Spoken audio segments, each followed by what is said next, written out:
Welcome to this ordinary meeting of Hunters Hill Council, number 4454.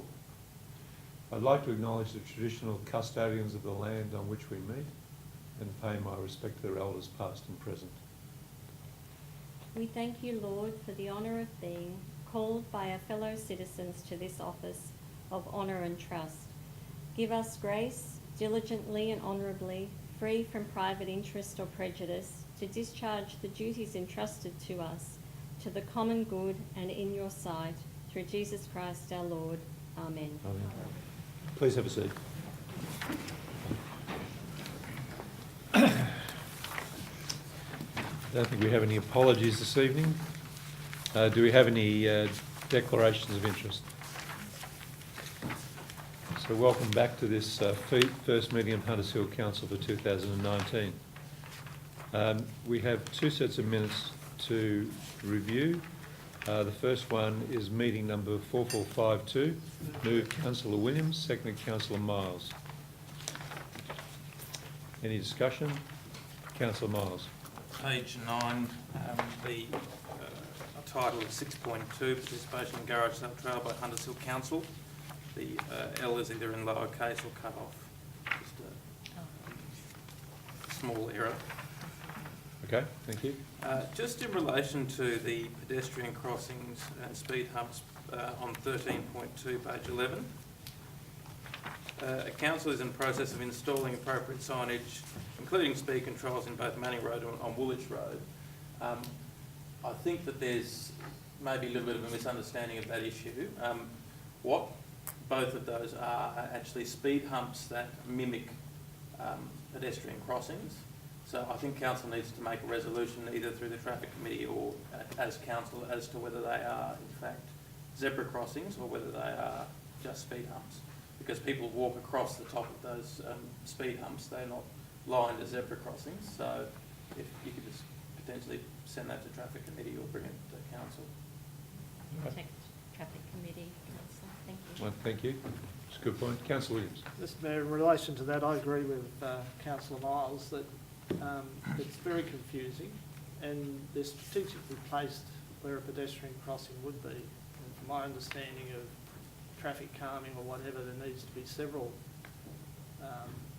items to ensure that the drivers know where they're coming into and where they're going from. These two just sit in isolation and do mimic pedestrian crossings and are, I believe, from my own experience, hazardous. Yeah, I agree. They cause some confusion. Councillor Crassley. And seeing as we're on that topic, I've mentioned this quite a while ago, both of those crossings where they meet, if they're not crossings or crossings, either way people cross there. And there are ramps that go to them, and the ramp that goes down and then dips up onto the hump is not accessible. It'd be far too difficult in a wheelchair or for a person on a walking frame or with a stick to actually walk. So it's worth looking at while you're looking at it. Thank you, Councillor Crassley. Councillor Sanderson. Mr Mayor, I think I'd reinforce all of the comments so far by council. I wonder whether it would be appropriate to put a motion arising from Councillor Miles' observation. That You want to move a motion on the minutes of the previous meeting? Can we do this? Is that acceptable procedurally? Well, I think we're dealing with the minutes of a previous meeting, so probably we should deal with the minutes.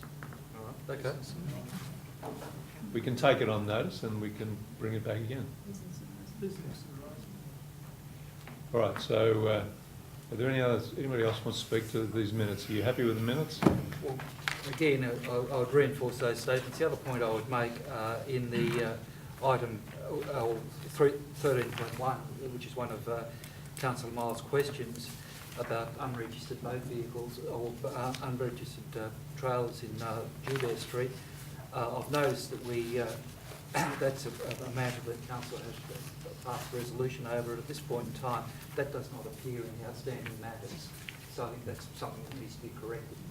While you're standing, I wonder, could we take a note on the issue you're considering a motion for? Well, I think what the motion needs to be there, that I think I would like to move that Council's preferred option would be that those two locations where we currently have the extended speed hump become pedestrian crossings that would be the preferred option, and then the second part of the motion would be the investigation that happen through the appropriate processes through RMS. Can we take those as notes for the moment? Yes, please. Thank you.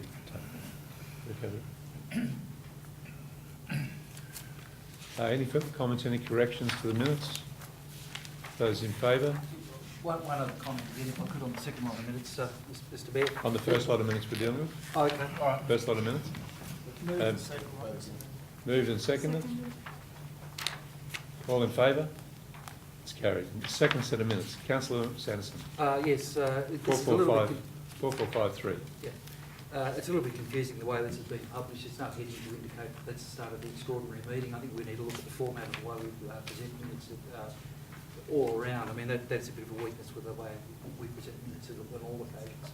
There should be a heading to indicate what the meeting the minutes were in relation to. I think it's at the bottom, but yes, you're right. Would be better at the top. Thank you. Any other comments? Councillor Williams. Moved Councillor Williams, seconded Councillor Miles. Any further discussion? All in favour? That's carried. Thank you. Thank you for your comments, Councillor Sanderson. The next item is item 2.1. It's a message of condolence. And I'd like to read this slowly. It's a message of condolence for the late Monica Carroll. Monica Carroll, Hunters Hill citizen of 2010, passed away on Monday the 14th of January 2019 at St Peter's Lane Cove Nursing Home. Monica was a long-term resident of Hunters Hill, having lived in Hunters Hill in the lived in Alexandra Street in the early 1960s and Mount Street since late 1970. Monica was a nurse. She worked in several hospitals in the area, culminating in becoming Director of Nursing at Montefiore for close to 20 years until her retirement in the mid-1990s. She was very active in the community, including Hunters Hill Music and Hunters Hill Theatre. The following is an extract from Monica's Australia Day Awards 2010 as Citizen of the Year citation. For 50 years, Miss Monica Carroll has given to this community in her professional and public life. Monica lived in Hunters Hill since 1960. She worked for Dr. Walker, Dr. King, and later was a theatre sister at Hunters Hill Hospital. She worked as a geriatric nurse at Montefiore Residential Care Hunters Hill for a period of 25 years, the last 10 of which she was Director of Nursing. She has also worked as a volunteer at Hunters Hill Respite Centre and was on the management committee for 2 years.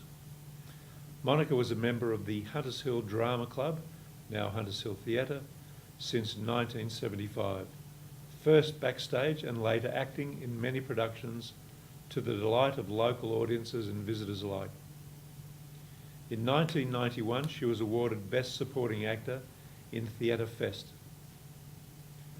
Monica joined Hunters Hill Music in 1981, and with declining numbers of supporters, she was instrumental in persuading Peter Egan and Jeffrey Shard to become involved as Director of Music and President, respectively. Monica became Honorary Secretary, managing subscriptions, ticket sales and publicity, a position she held in 2010. Her key role in the music club ensured rapid growth with 230 subscribers and sell-out concerts. The club is highly respected Sydney-wide and one of the major cultural activities in the municipality. It is widely recognised that this is in no small part due to Monica's selflessness and untiring commitment to raising its profile and to her organisational skills over 28 years. Hunters Hill Historical Society, Inc. is another significant local voluntary organisation to which Monica contributed. Her work with the sick and elderly in the district testified to her compassion for others. Her voluntary work covers a range of significant local groups which have benefited immensely from her generosity both with time and expertise. I move this motion. Do I have a second? Councillor Miles. Would anybody else like to comment at this point? Councillor Sanderson. Mr Mayor, I know Monica personally, but the description of her life certainly says that she contributed a great deal to this community. I was very aware of some of the issues. Dr Walker was the local GP practising where our local marine artist, Ian Hansen, now lives. I also remember the controversy over introducing Peter Egan as director of the Huntersville Music Club. I remember my late aunt was very involved with that, and I think she was opposed to Monica Carroll's views at that time. But it is very substantial. I'm sure in actual fact, when you look at that report, her contribution was extended for longer than 50 years. Thank you, Councillor Sanderson. Certainly a major contribution to the community and something which we need to be conscious of in our own work. So I'll put the motion. Those in favour? Against? That's carried. Thank you. The next minute is receipt of a grant for Boronia Park. Last year, during the Mookabilla Festival, our State Member of Parliament, the Honourable Anthony Roberts, announced $1 million in funding towards the Boronia Park Sports Precinct Upgrade project. I am pleased to report that this promised funding has been received by Council, and I wish to record Council's thanks to Mr Anthony Roberts for this generous grant. Work is now underway to develop a project plan to guide the use of this funding. This will be undertaken in close consultation with key stakeholders, including local sporting groups who utilise Boronia Park, including rugby, cricket, netball and other sporting groups and users of the park, the local bush care groups who care for the bushland areas in and around Boronia Park, the Hunters Hill Trust and local residents. Our aim is to work in partnership to deliver quality facilities at Boronia Park that enhance the recreational, sporting, environmental aspects and overall enjoyment of Boronia Park Precinct. It's a lot of money. It's probably the largest grant that I can remember in the time that I've been on council, in the last 6 years of council. I think the initial cheque was passed to Deputy Mayor Williams, who was Deputy Mayor at the time, at the Mookabilla Festival. We're very pleased to receive the money. We'll use it wisely, and the recommendation here is that Council write to Anthony Roberts for his work and advocacy in securing the $1 million grant for the upgraded facilities at Boronia Park, and I would like to write that letter personally. So I'll move the motion. Do I have a seconder? Councillor Crassoy. Are there anybody else who would like to comment on this? Councillor Williams. Yes, Mr Mayor, just a correction of fact. Minister Roberts didn't hand me the cheque, he handed it to the sporting community, which I thought was quite poignant. I'd also like to have a bit more explanation as to the timing and how this process is going to work. It is a large amount of money, very important amount of money, to make some improvements and fulfil some of the community expectations at Boronia Park. So you've said there's going to be a consultation process, but what's the timeliness of it? What is the process we're going to go through to achieve the outcomes that this money is intended for? I'm not sure that's clarified at this stage, but it's something we'll have to come back to Council with. General Manager, would you like to comment at all? Through you, Mr Mayor, as the Mineral Minute outlines, we're currently preparing a project plan, and once we've developed that project plan, we will bring further details back to Council. But as highlighted, all key stakeholders will be engaged in that process and will ensure appropriate consultation. I was just wondering, Mr Mayor, if I could expand on that a little bit. We just had a briefing in private session which went into more detail as to what's proposed to be done in terms of process and timing. So I was wondering if we could share that with the community, because I think when such amount of money is available, the expectations in the community will be that we have a clear process in place. When can they engage? What is the timing of it? Sure. councils are notorious for taking, not necessarily speaking about this council, but councils in general, are notorious in taking a long time to actually fulfil outcomes and objectives that could be flowing from this sort of grant. So I believe we owe it to our community to be more specific about what we're doing and how we're moving forward. Agreed. All right. Councillor Collins. Oh, yeah. When did the money come through? Was it last week? Through you, Mr Mayor, in January, I Okay. believe. Yeah. So, yeah, I do imagine there'll be quite a process of actually getting this done, but I think this motion is just a simple thank you. It is. And then we can deal with all the details of the project at a later stage. That's correct. Okay, thank you. So I'll move the motion. Seconded, Councillor Crassoy. All in favour? That's carried. Thank you. So the next item, Councillor Sanderson.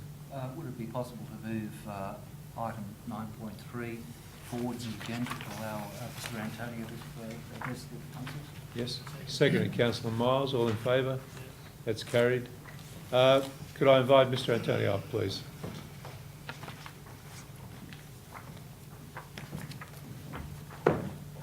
Welcome. Thank you. You have 3 minutes. Understood. Thank you. I've put a request in to speak to you today as I feel like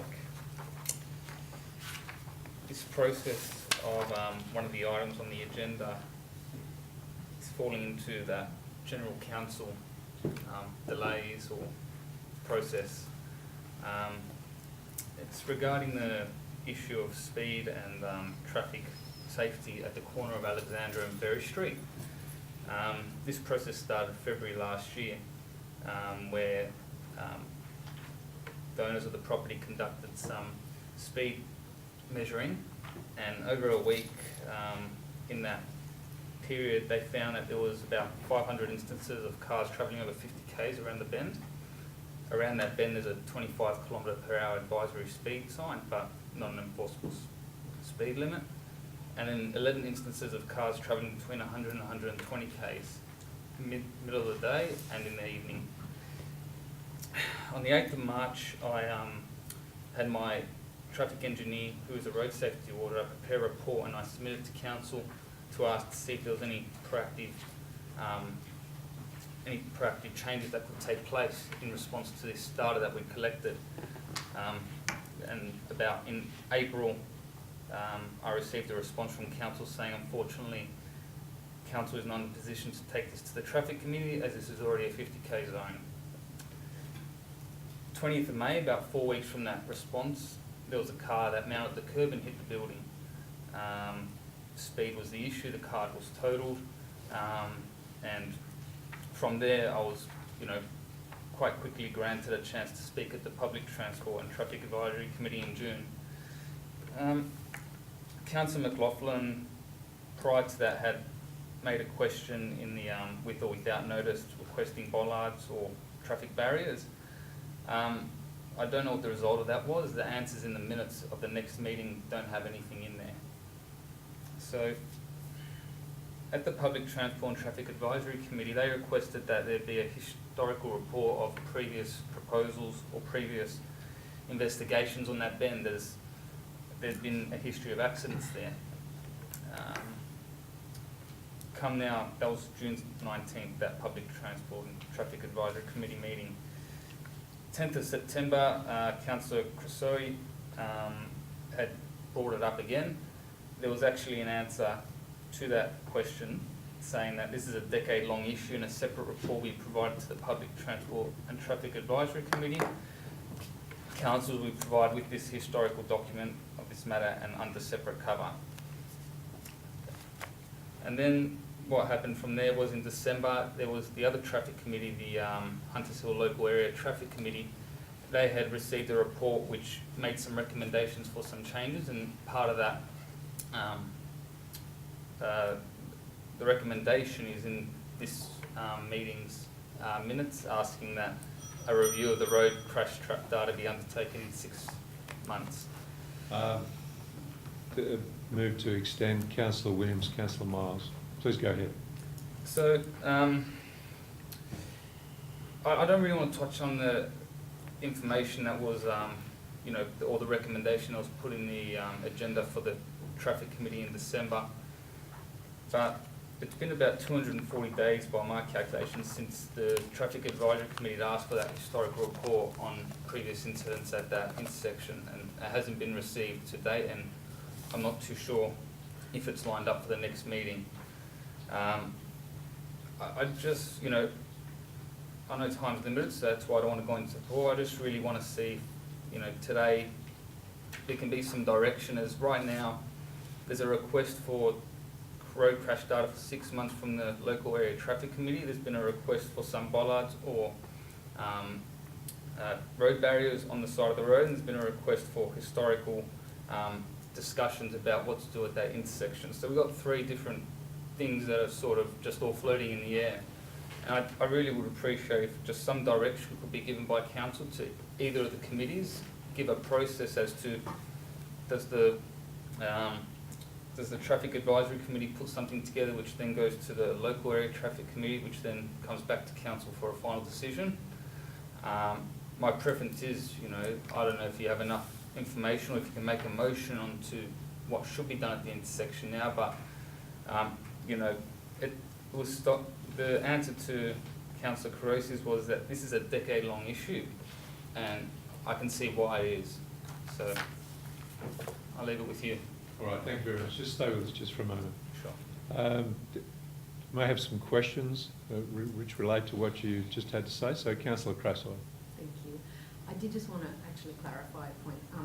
What I asked at the traffic committee meeting wasn't for a historical record of incidents at that corner. It was for a history of the solutions that had previously been proposed and why they had been rejected at that corner. Just so That's correct, I didn't yes. want an incident record. I just wanted to understand why we've looked at roundabouts, crossings, speed bumps, and yet nothing has been done. So that was the request of that meeting. Councillor Collins. What outcome would you like to see there? Well, my traffic engineer is a road safety auditor, and in that June meeting, he had the plan there of the best outcome. That was my question to him: what's the best outcome to increase safety here? And he said not speed bumps, but safety cushions, which are essentially speed humps but a lot smaller. They don't take up the whole street. And I had this other comment here. This was actually about the Farnell Street matter, where it actually said many years back, council installed 3 painted speed humps which have been effective in controlling speed in this section. Speeding issues have not been raised along this section of the road. The local area traffic committee recommended line paintings on the road, which was a cost-effective solution. The building's been hit in 2014 and 2018. I think we're beyond cost-effective solutions, and a real solution should be speed humps or speed cushions. Councillor Miles. That was much That's the it. same as my question. Councillor McLaughlin.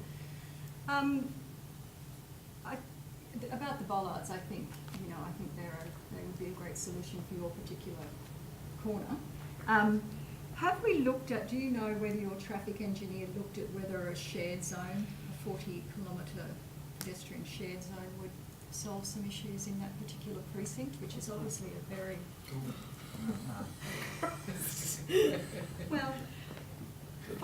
it's a sign that says this is 40 because there are pedestrians about. And can you answer that question? Short answer, I don't know. The issue was cars going 100, and there was a lot of instances of 70, 80 around that bend. Generally, these are people that are local. That's what his opinion was, and that, they get used to, they understand the road. It may work markings for a month, a few weeks, but as people understand that nothing's changed, they'll go back to their old habits. Councillor Sanson. Just for the record, with respect to shared zones, they would have to limit the speed limit to 10 kilometres an hour, so it wouldn't be an appropriate solution there. Well, isn't there one that says 40 pedestrians? Not for shared zone. Well, Councillors, maybe any shared other zones- questions Maybe of the shared speaker? zones isn't the word I'm looking for, maybe it's a I'm 40. sure there's a solution. Councillor Collins. I don't know if it's necessarily questioned, but when we discussed in the meeting that there's a noise associated with those safety cushions, and I think that was part of the concern. So, I guess my response to that is it's a B2 zone surrounded by commercial shops. You know, speed cushions are designed that way to have less of an impact on noise as they are smaller, and it's really just the cars are slowing down because they have a physical barrier. Can I clarify something on that? With the speaker? Well, it's just to clarify Councillor Collins' question. Yes. Because I was also at the meeting, and the council officer who was at the meeting said the reason the cushions are a problem is because they, the ones that they've used in the past have been rubber with bolts in, and we have too much heavy traffic going down there and they break down too quickly. And I think what your traffic engineer suggested was using tar and just replacing it every now and then, building it back up every now and then. But comes back to my point, which is speed bumps have been raised in the past, they've not been put there, so we need to understand why they weren't put there before. Thank you. Are there no further questions? Please have a seat. Thank you. All right. So the recommendation,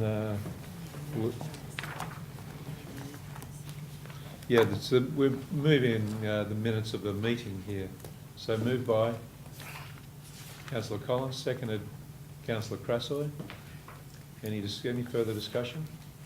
Councillor Miles. The recommendation is actually to make a number of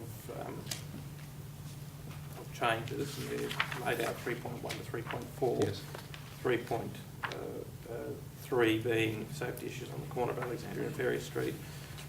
Review of the roads crash data doesn't seem to be cutting the mustard here for the solution that they want down on that street. Perhaps this is something that the General Manager can bring a report to Council on, perhaps via the Traffic Committee, if that is amenable to you, Jim. Yeah. Councillor Sanderson. We go back to the Traffic Committee. Yeah. Yep. Yep. And then come to Council, obviously. Very good. We'll do that. Is that a motion? No. No. Perhaps I can amend the recommendation if it is okay with the mover and seconder, that a review on the road, that a review on a solution to the safety issues on the corner of Alexandria and Ferry Street be brought back to the Traffic Committee for consideration with the view to being brought to Council for resolution. Mover and seconder? Yep. Would you like to add 3 specific points? We'll just The different things. that just come type it up and we'll make sure we get it right. Could you go through it again slowly, please? That a review of the safety issues on the corner of Alexandria and Ferry Street. Hold it just there.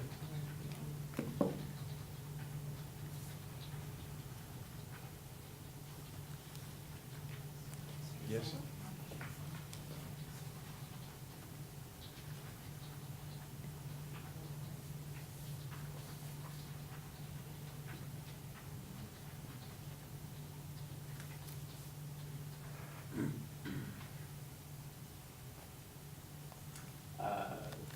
For the next meeting. And what were the 3 issues? The gentleman raised 3 points that hadn't been brought together as a package. And Bollards, the... So there was the request for the 6 months. Yep. There was the request for, Councillor Caressy's, for the historical reporting on, I guess, Previous solutions and why they haven't been Yes. implemented. Yeah, and then there was a request for temporary. what was the third one? It was, Councillor Block's question, for bollards along the roadside. There's a footpath. So that's 3 And issues. perhaps a second part of that motion could read that the report give specific consideration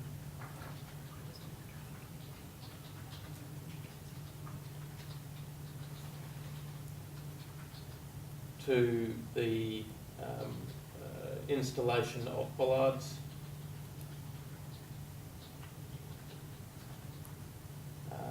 to traffic calming devices, including speed humps.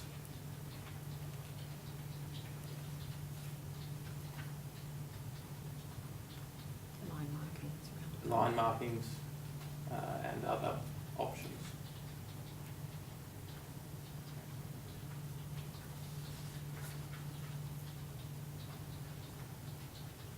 Yep.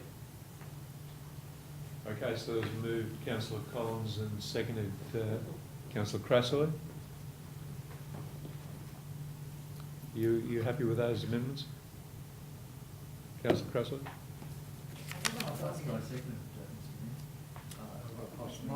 If the mover and seconder are happy with the... No, we've got Councillor Collins and Councillor Crassley. I think we're all happy with Yeah. it. I'm there to, yeah.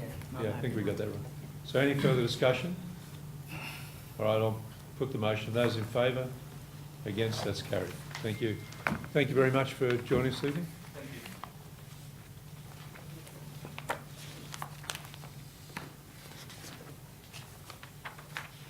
So I think we go back to 3.1. Is that correct? 3.1. Councillor moved Councillor Miles, seconded Councillor Collins. Councillor Miles. Mr Mayor, just following on from your mayoral minute, and if this is passed, then I suppose you can write him one letter rather than having to send off two.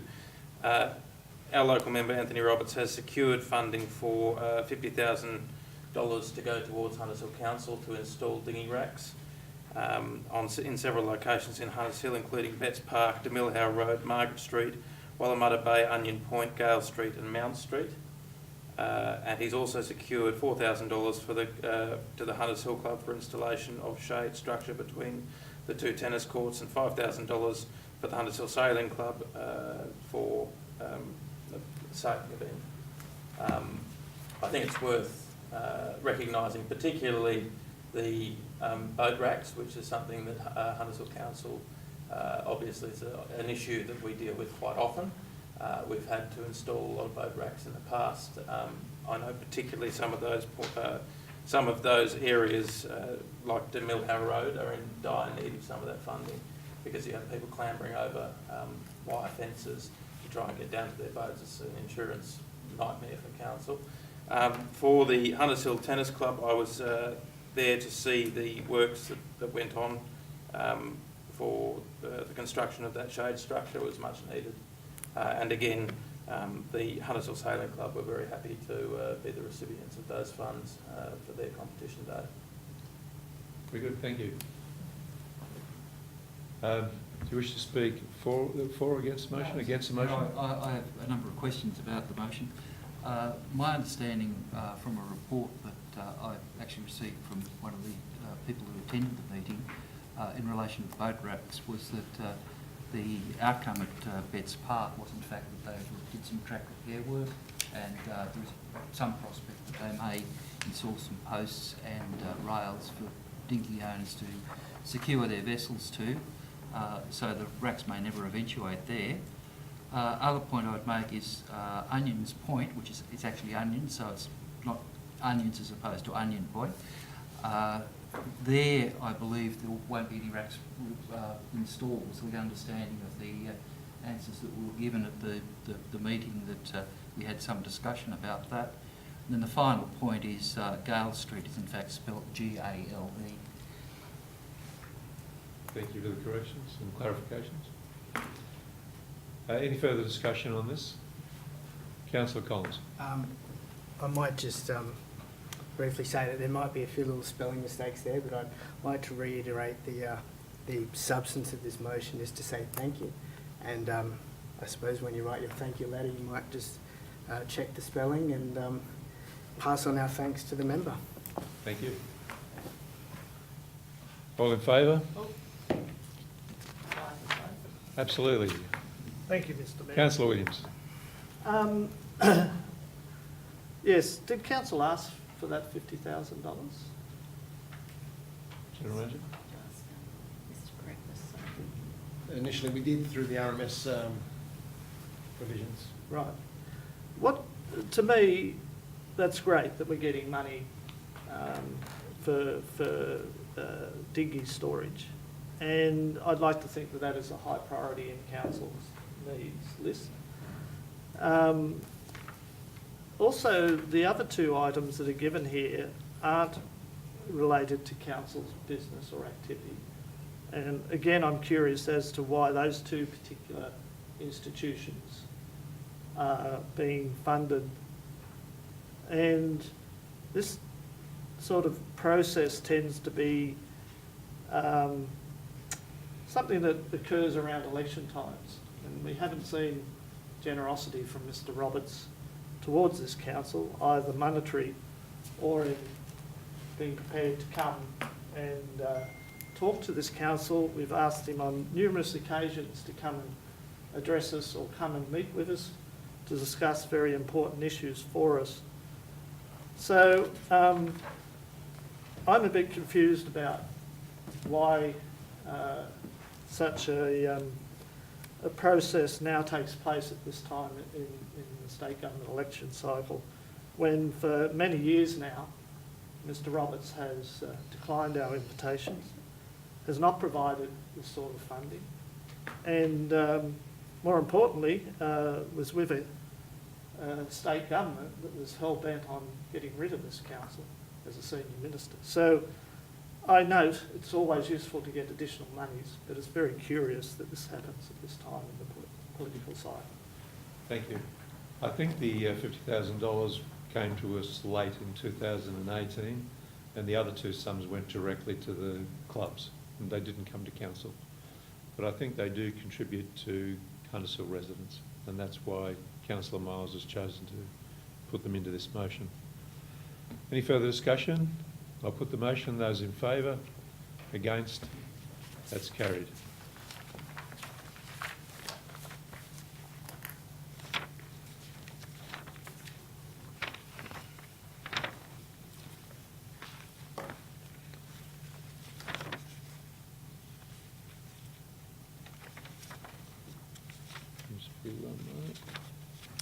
All right, 3.2. Now, we received an email today from Sharon Simons, and she notes, we'll be most grateful if the chair or whoever so you think would be the most relevant person to read our letter in support of the motion. I'd like to read that to you. The following letter has been written on behalf of the concerned residents of Blaxland Street, Farnell Street, Milling Street, Earl Street and Park Road. We would like to draw Hunters Hill Council's attention to the issue of complying development certificates, CDCs, in the West Ward. I think that's an old term, but in particular, that is leading to serious disharmony in our community. As residents impacted by grossly oversized houses, built by people who defy the rules, we welcome Council's commitment to taking action against this deliberate abuse of complying development in our suburb. Whatever other resolutions Council makes tonight about checking CDCs, residents need you to take compliance action. People who have deliberately breached the rules, believing that they will get away with it and profit from it, should be made to demolish non-complying work. Checks and balances to stop gross overdevelopment in the future are only part of the story. Compliance action now will greatly help to stop the problem. In our case, in Blaxland Street, we need Council to use the compliance and enforcement powers you have been given while there is still time to make the owner rectify non-compliance issues. Other residents impacted by overly large and environmentally destructive houses need you to do this too. The need for compliance and enforcement action is urgent. Timing is critical. Clear and firm action by Council will ensure the individuals with no regard for our suburb are not rewarded and will send a deterrent to the next person who thinks they can get away with it. Clear and firm action will immediately fulfil your responsibility to protecting the character of our suburb, the health of our environment, and the well-being of the community, all of which are currently compromised. We're relying on you. Sally Turpin, Richard Davies, Sharon Simons, Richard Simons. And we'll add that into the minutes. So thank you. So back to 3.2. I have a mover, Councillor Williams, seconded Councillor Sanderson. Councillor Williams. Thank you, Mr Mayor. This is the most important issue in Hunters Hill, as indicated by that letter from residents. It's one that has the potential to, and is currently, significantly changing the character, the amenity and well-being of residents in Hunters Hill. It is not only isolated to Hunters Hill. If you look right across the media and the press, Sydney is under siege by this type of development. Complying development certificates are significantly flawed in their process, poorly explained, and very destructive in the way that they end up altering the local community's opportunity to not only have a say in what is going on in their neighbourhood, but have a chance to object and raise issues and try and resolve issues. This is a formula-based process, one that has no regard for what is around it. It's designed to be a tick-the-box, minimalistic approach. And I might add, at a site inspection or at a meeting I was at with a member of the Minister's office, as well as the Department of Planning, believes that it should only be carried out in flat new development sites. It's not suited to the sort of areas such as we've heard tonight mentioned, Milling Street, Blacksmith Street. The process is very much out of the community's hands, and it, in my belief, has been designed to encourage development without the necessary checks and balances, which if it was through a council process, wouldn't matter whether it's our council or another council. DCPs, LEPs provide very clear instructions and instruments to ensure that there is an opportunity for everybody in the community to participate, to understand, and raise concerns and hopefully get them resolved as they go along. That's local democracy. This process has taken that democracy away from us as a community. Equally importantly, everybody's confused about it. We had a bit of a briefing here tonight, a private briefing on some of the legalities and things associated with it. Lawyers find it hard to get their head around it. Planners find it hard to get their head around it. There's no clear policy that this council has that articulates the important aspects of this, which is how the system works, what residents can expect in terms of if something happens, how do they engage in the process, and then finally, what is council's role in it?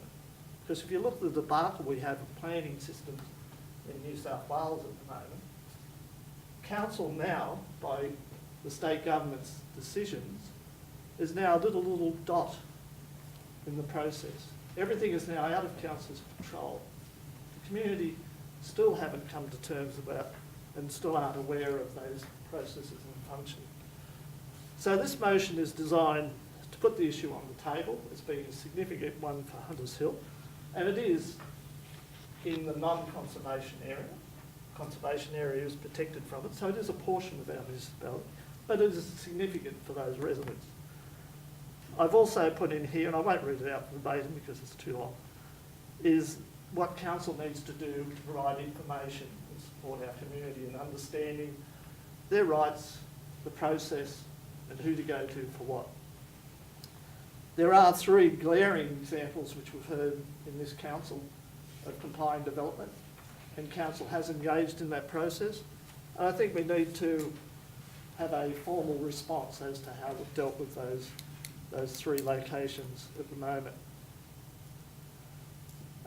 We still haven't got a response from Minister Roberts, who's responsible for this debacle, on our motion that we asked him to back in, what was the motion, 396/18. Finally, in the motion, there's a help list for the government as to what I see as being the problems with the legislation and how that may be rectified and supported. So without taking an enormous amount of time and reading out these details, they're in the papers, they've been published.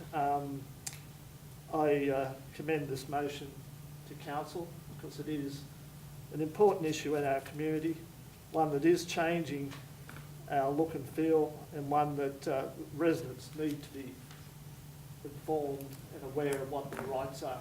And equally important, the council needs to have a policy on the table that it clearly allows us to communicate and engage when there are issues that we are responsible for. Thank you, councillor. Is there anybody wishing to speak against the motion? Councillor Collins. Thank you, Mr Mayor. Look, I agree that there are some issues with the complying development system, and it is not localised, as Councillor Williams said, to Hunters Hill. In fact, it's all across at the NESROC conference. It was also mentioned as well, and we need to be mindful that there are other councils that are having these issues, and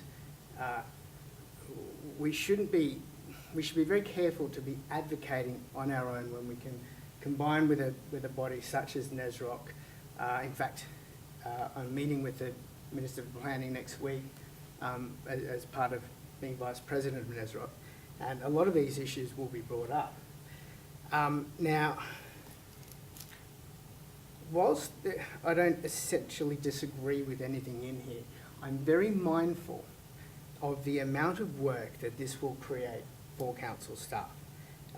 Councillor Williams just said that he won't read out number 5 because of the enormous amount of time to read the details. Well, I wonder how long it would take for council staff to comply. And actually, through you, Mr Mayor, I asked a question of the General Manager, an estimated cost for council to comply with that. Do you have some kind of a number? I do, through Mr Mayor.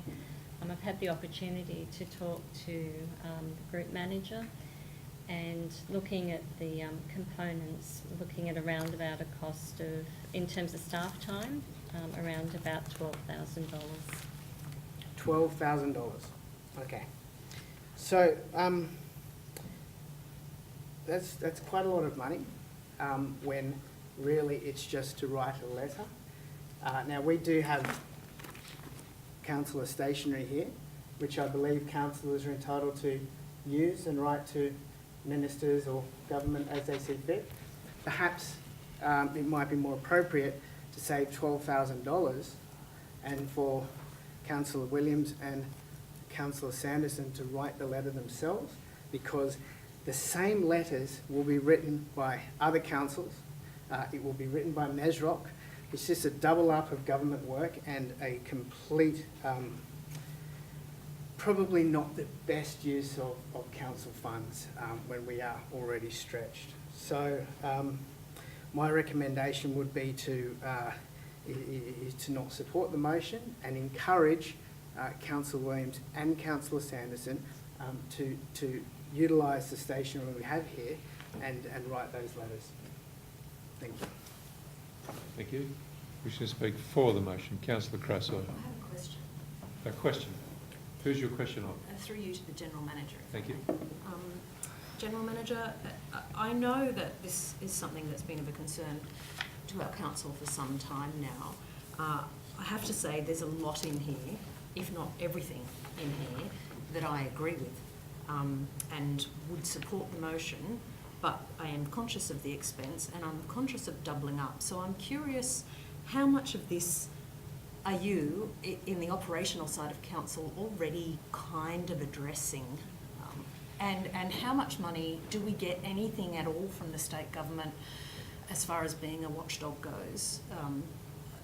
So that's sort of 2 questions. Thanks. Through you, Mr Mayor, as Councillor Collins has stated and Councillor Sanderson, that the issues around CDCs and private certifiers is not unique to Hunters Hill, and it is something that NESROC and LG New South Wales are also taking up as an advocacy to the state government. I think it's, as Councillor Collins has also acknowledged, that the New South Wales Department of Planning have recognised that the system needs to be refined, and as a result there are changes coming in September this year. One of those changes is that there's a proposal to look at a compliance levy to enable councils to have resources to do what they need to do. It is a proposal at this point, but it is something that's been mooted by the Department of Planning. In relation to your question and the motion that's put forward, a number of the points in point number 5 and those points from A to G, we are working on those. There is already information on Council's website, but we acknowledge that needs to be expanded, and taking Councillor Williams' point, it needs to be clarified in terms of rights and responsibilities and at what point interventions are proposed. So point 5, we are working on that and we will continue to refine that. There is and to a degree, point 2, but there is still substantial work that would need to be done. Councillor Sanderson. Yes, you can. Thank you, Mr Mayor. Again, our Liberal councillors oversimplify the situation. In terms of what we do for this community, I think we have a duty to explain this process. There is no way out. In terms of point 5, that is a simple letter. It's almost a cut and paste. I do not accept that there's a significant cost in that area. The big problem with complying development is not the issue that we need. Well, one of the side issues is the fact that we're expected as a council to do a lot of work that comes about because certifiers may not have done their job in granting a compliant development certificate, or they may not have done their job in terms of the building inspection work they're supposed to do.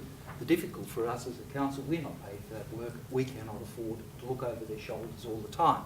At the end of the day, that's a significant cost. If we spend 12 grand and we knock that over, I think that's a great outcome. I admit that's probably unlikely given the length of time it has taken this government in Macquarie Street to do a thing about the Lambert report. The Lambert report was commissioned and delivered in, I think, 2015. It's been there for most of the term of the current government. They've tinkered around on the edges. Certainly they did the fire control measures. At the end of the day, they've done a little bit of work to tidy up the actual codes within the code set, but it doesn't go a lot beyond that. Yes, sure, it would be great if we were able to get fees for our compliance work, but the problem at the core of it, the whole thing, is this covert process, and it is a covert process. At the end of the day, you drop letters in around an area where you plan to do a development. You assess this is the role of the certifier, you assess the thing, you advise the council, and the council puts it on exhibition. Where is the proper notification? How do people know what's going on? This, the points that I've made in 5 of this motion, I think a lot of them come straight out of the Lambert report. They're already there. It's just a spur to this government to get on with the job. Point A, and this is out of the Lambert report, and it makes the point, and I've spelt this out in the part of the report that I've prepared. There you'll see that the legislation to do with the operate, or what the duties of a certifier are just so, they're just all over the place. You've got to scrounge around all over the Act to work out what's going on. In the report I summarised a few of the points that of how the process works, and that in itself highlights some of the problems with the process. You know, things like, just to pick one out at random, you know, that Regulation 127 empowers accredited certifiers to require the applicant for a complying development certificate to provide any additional information concerning the proposed development that is essential to the proper consideration of the application. If that doesn't occur, it doesn't affect the validity of compliance. And again, you know, the process is just so covert. The Lambert report recommended that the legislative amendments include consolidated statement of the role and duty and function of certifiers. That's essential. It also recommends development of protocols governing the relationship between private certifiers and councils. Again, that's essential.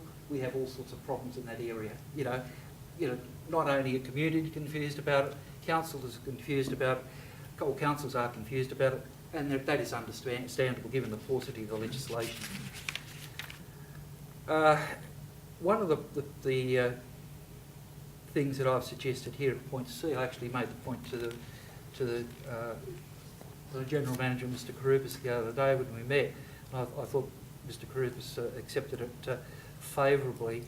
That council should be empowered where there are questions about genuine compliance with the CDC, with the appropriate code set, that they should be empowered to just refer that to a statutory body for reassessment. That would be a quick and simple process to deal with this problem. At the present time, to me, it seems absolutely unreasonable that if someone happens to get approval for a non-compliant development, and the poor guy next door, who's going to be badly overshadowed, has this quandary, what do I do? Even if he had full knowledge of what's happened, what do I do? Can I afford to go to the Land and Environment Court? He's only got 3 months to do it. Can he get it turned over? Probably not. So the poor guy will probably just sit there and wear it. This solution, which is one of my own, that didn't come out of any reports, I think people would agree provides a very good solution. Just for clarity, what I'm saying is council should have the power, if there are questions about the legitimacy of a compliant development certificate, just pass it on to a third party, whether it be in the Department of Planning and Environment, or whether it be in fair trading, wherever the government chooses to put these bodies in the long run. So be it. Next point. The other thing that the Lambert report suggests is a weakness is that private certifiers do not have the powers to issue compliance orders. And then they're in this quandary, because if they do give a notice of intention to issue an order and it's not backed up by the council, it just goes nowhere. Councils have a reluctance to get involved. Again, this is another impediment to the process. Point E.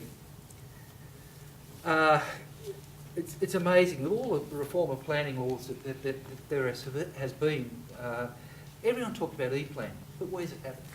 It hasn't been very effective. One of the things the Lambert report recommends is establishing an electronic database, which all of the information to do with a compliant development processes would be logged. I'd suggest it should go a little bit further, and that even the drawings that go in with the application should be there for public view. Opening the process is the best way to solve these problems. Point F, and this has been made over and over again, the commercial nexus between the developer and certifier needs to be addressed. We need to have a system where certifiers are allocated off their offer list. There shouldn't be any direct hiring of certifiers by developers. The other thing about this is that obviously if council becomes more involved, it will cost more money. So the last point is that councils be provided with the appropriate funding to perform these additional duties that they have already taken on, and I presume those duties will continue to expand as the scope of complying development regrettably continues to expand. I'll leave it for there now, but I hope I'll have the opportunity to answer any questions if there are. Thank you, Councillor Sanderson. Is there anybody wishing to speak against the motion? Anybody would like to speak against the motion? For the motion, Councillor Miles. I will speak for the motion with some amendment. I think that we're all pointed in the same direction here. I know that there's obviously concerns that Councillor Collins's position is something that you don't want to, a path you don't want to go down, Councillor Sanderson. But I will point out that point 2 in this motion actually has already been addressed by a previous motion that I think I put up when the Milling Street issue was boiling over, that we had to make sure that our council is appropriately getting the message out to people in the community what this process means and who is responsible at what period of time. I think that the letter that the Mayor read out earlier is basically asking us as a council to address all of those issues where we are responsible, and as those that were at the NESROC conference heard the Minister say, it's a partnership. The CDC code is a partnership. It is imperfect, and it obviously needs reform. The Lambert report may be the building blocks of that reform, but that's an ongoing process. Council in Milling Street intervened, probably later than we should, but we did intervene, and now there's a stop work order and there's a process that's occurring that will hopefully rectify some of the non-compliances as a component of the CDC. It's not all the department, it's not the Minister's fault. Every little non-compliance is not the Minister's fault. Council has a big part to play in this process. Council obviously has skin in the game, and we have demonstrated that at Milling Street, which is one of the subjects of the motion in point 3. So I'd just say that point 2 is being addressed. I think Council has already had a motion to that effect, and that we will be doing that as part of our new website and a part of the ongoing work of the Development Department. Point 3 is fine. We can get a briefing on the response to specific items that come to us. I know that the Development Department are working quite studiously to make sure that non-compliances are being addressed. Point 5, I do have an issue with. Point 5, I have read components of Michael Lambert's independent review. I haven't had time to sit down and read the whole review. I haven't had time to sit down and read the government's response to that review. I haven't had the time to sit down and read the submissions that were made to that review. I'd prefer to formulate a view on that before we start shooting off letters. I think also that Councillor Collins's point, that NESROC as our lobbying body, the body through which we are supposed to be advocating these broad spectrum issues, is probably the appropriate method of lobbying for changes to the CDC code. Yes, we can formulate a view, that's fine. I haven't had time to digest that report. It is a very substantial report. I don't think all of the councillors here probably have had the chance to read that entire report and the government's response and the submissions. So I would say that point 5 I would defer, given that we have a lobbying body in NESROC that will be doing this exact thing for us, and as a member we have a say about how that campaign is run and what occurs there. But point 2 is already being addressed. Point 1 I don't have a problem with. Point 3 and 4 I don't have a problem with. So I will leave it at that, because I don't think that I won't move a formal amendment, but I think a lot of what is being suggested here is already occurring. Thank you, Councillor Miles. So you're speaking for the motion, against the motion? Councillor? I'm asking Sorry, a no, question. Councillor Miles spoke for the motion. I'm asking a question. Spoke for the motion. Against the motion? No, I've a question. Can't speak. Question. No, I can ask Who's a your question of? It is of the General Manager, through you, Mr Mayor. Of the $12,000 that we'd spend on this, could you have a rough idea where it's broken up between the 5 parts? Where's the substance of it going to be? I need to come back through you, Mr Mayor. I think to come back to you, Councillor Collins. Okay. Anybody wishing to speak against the motion? Anybody for the motion? Councillor McLaughlin. Yes, I support the motion, and I thank Jim again for his, Councillor Sanderson for his work on this issue. In my view, I think the more motions and the more pressure we have on this issue is all the better. I do take Councillor Collins' point that there is an advocacy happening through NESROC, and I think that's very, very important. But with respect, Willoughby, as an example, has a completely different approach to development than Hunters Hill does. Hunters Hill has its own unique areas, its own heritage, things that make it incredibly important that we advocate individually for the CDCs. So I think that we need to really advocate individually in our council to get the best possible result we can for our own local area. But I do agree that any other work that NESROC can do, that's absolutely fabulous. But I say the more pressure we apply, the better. Thank you.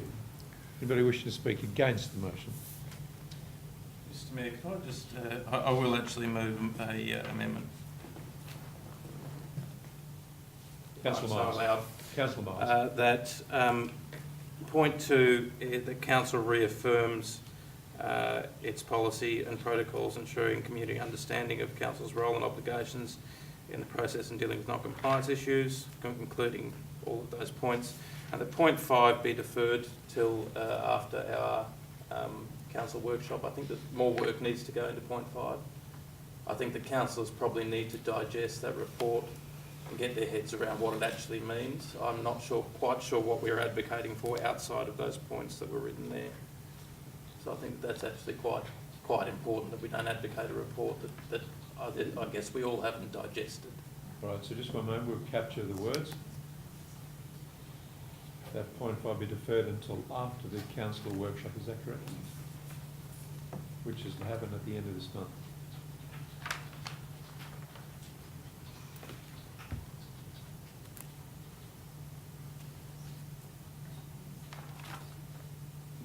Council reaffirm its policy. So the council reaffirm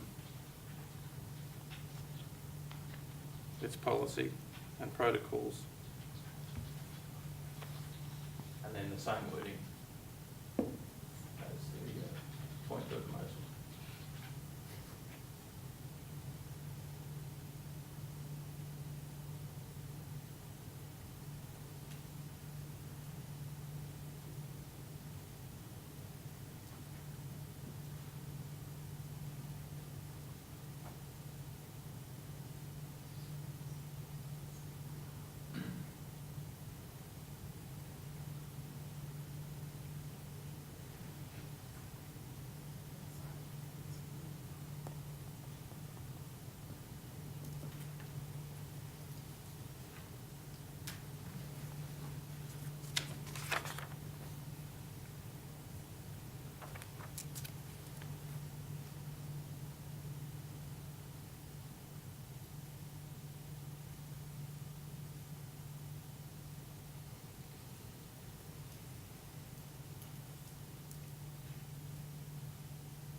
It's the system.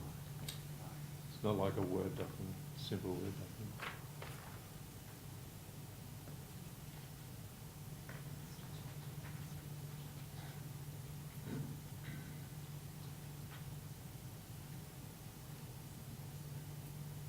And then the same as the motion in part 2. Apologies. Which is. All right. And it's with this point at the bottom here, that point 5 be deferred until after the council workshop with it. Right, is there anything else? Would you like to make any corrections to that? Do I have a seconder for that? Councillor Collins, seconded Councillor Collins. You wish to speak further to that? Yes, Mr Mayor. Just on point 5 particularly, I think that we do need to have a a bit of a briefing on what is in that report and perhaps what NESROC is already doing in terms of their advocacy position with relation to CDCs. We probably need to drill down into what components of CDCs we really need to take issue with and what affects Huntersville Council particularly. I think all of that needs to happen, and perhaps that's best done at a council briefing where we can discuss it a bit more robustly. That is a very dense report. I understand Jim's frustrations. It's been there since 2015, but it's not something that... This is obviously a reform process that's ongoing, and I think we need to put our case concisely if we do it by council, and if we are going to do it by NESROC, which is obviously my preferred option, that we get our positions clear and articulate that to NESROC as our lobby group. Thank you, Councillor. Anybody wishing to speak against the amendment to the motion? Mr Mayor, point of order. You haven't asked whether the mover would accept the motion, so no, the amendment. I think I know the answer. Would you accept the amendment to the motion, Councillor Williams? No, Mr Mayor. No, thank you. Councillor Sanderson, would you like to speak against the amendment? Yes, Mr Mayor. Look, the government has been sitting on this report for most of the current term of office.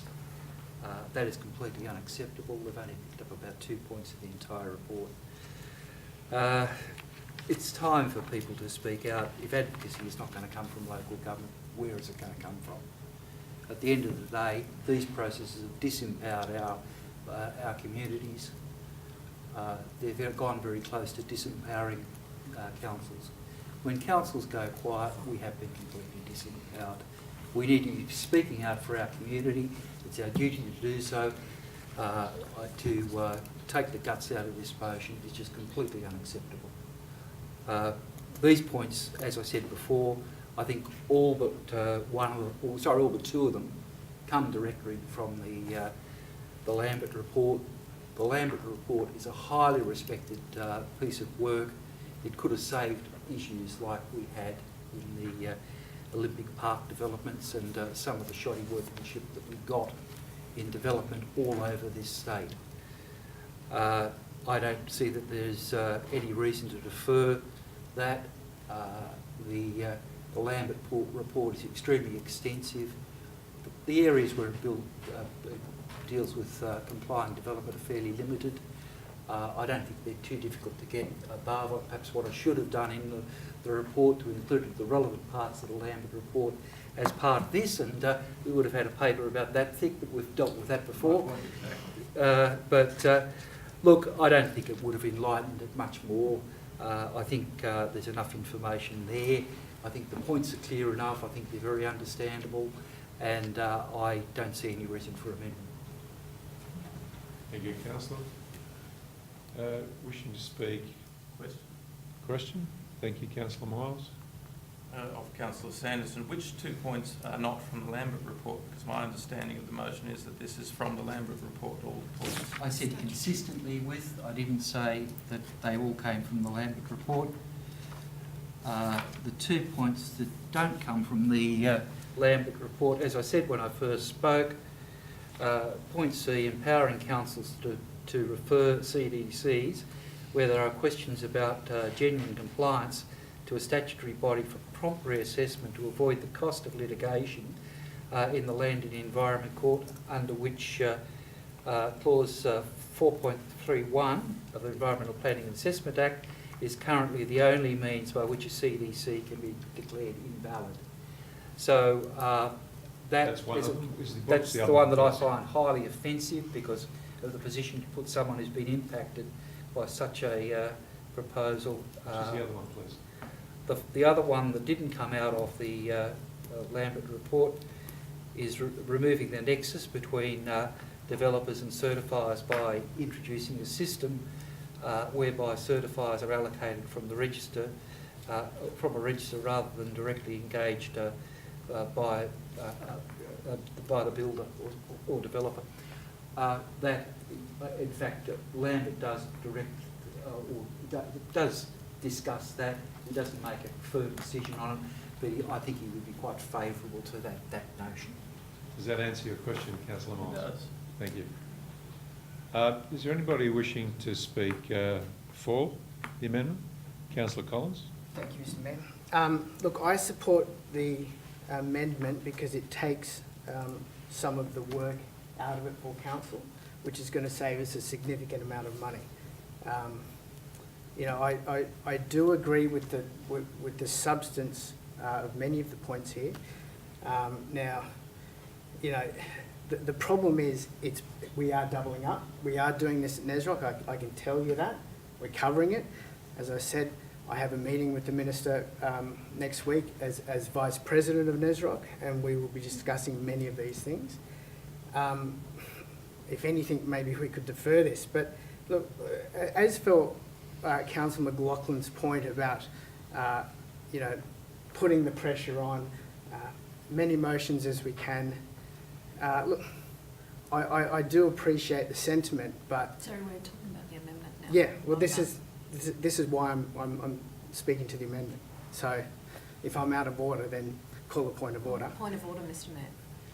I think he's speaking to the amendment. Go ahead. Thank you. As I said, at $12,000 per motion, it is turning out to be quite a costly letter writing campaign.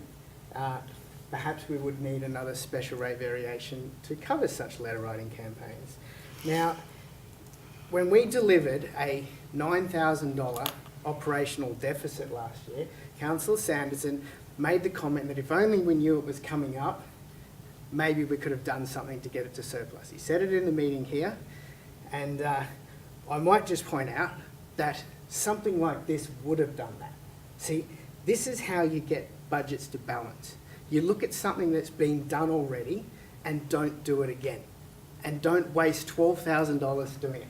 And that is why I support any motion that strips out any of these points. Not because I disagree with it, but it is a complete waste of ratepayers' money. Thank you. Is anybody else wishing to speak against the amendment? Councillor Williams.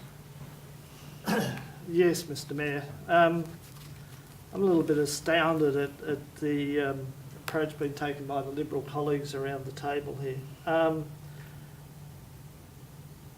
It is always important, and one of the fundamental bases for representing the community, to make sure they're well informed and that we can articulate to them how we engage and get involved with them.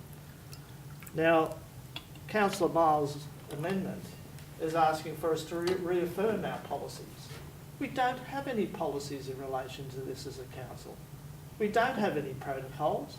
Council staff are floundering just as much as the community is at coming to terms with where its role is, when it should act, what to tell the community.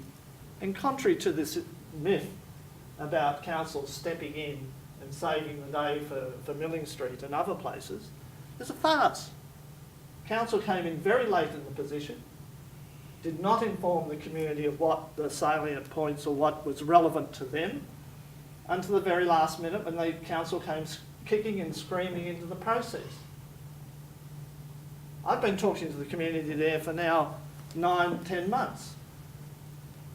They were floundering, I was floundering. I didn't know what council's role was, couldn't find out what council's role was. I was told by the planning department that council didn't have a role. So don't tell me at the end of the day the council saved the day. It didn't. That community has been angry, frustrated, disconnected from this council as a result of not having in place policies, protocols, and understanding our own position in the world in relation to this. Talking about saving money, $12,000. How much money has council already spent on trying to recover its position of credibility and trust in our community as a result of this? Minuscule compared to $12,000. Council staff need to know, councillors need to know, and the community need to know exactly what's involved in this. And $12,000 to me is a very sound investment in local democracy, keeping our community informed. So, I don't agree with the change at number 2. And I don't agree in this concept that we've got this higher body out here, NESROC, that's going to solve our purposes.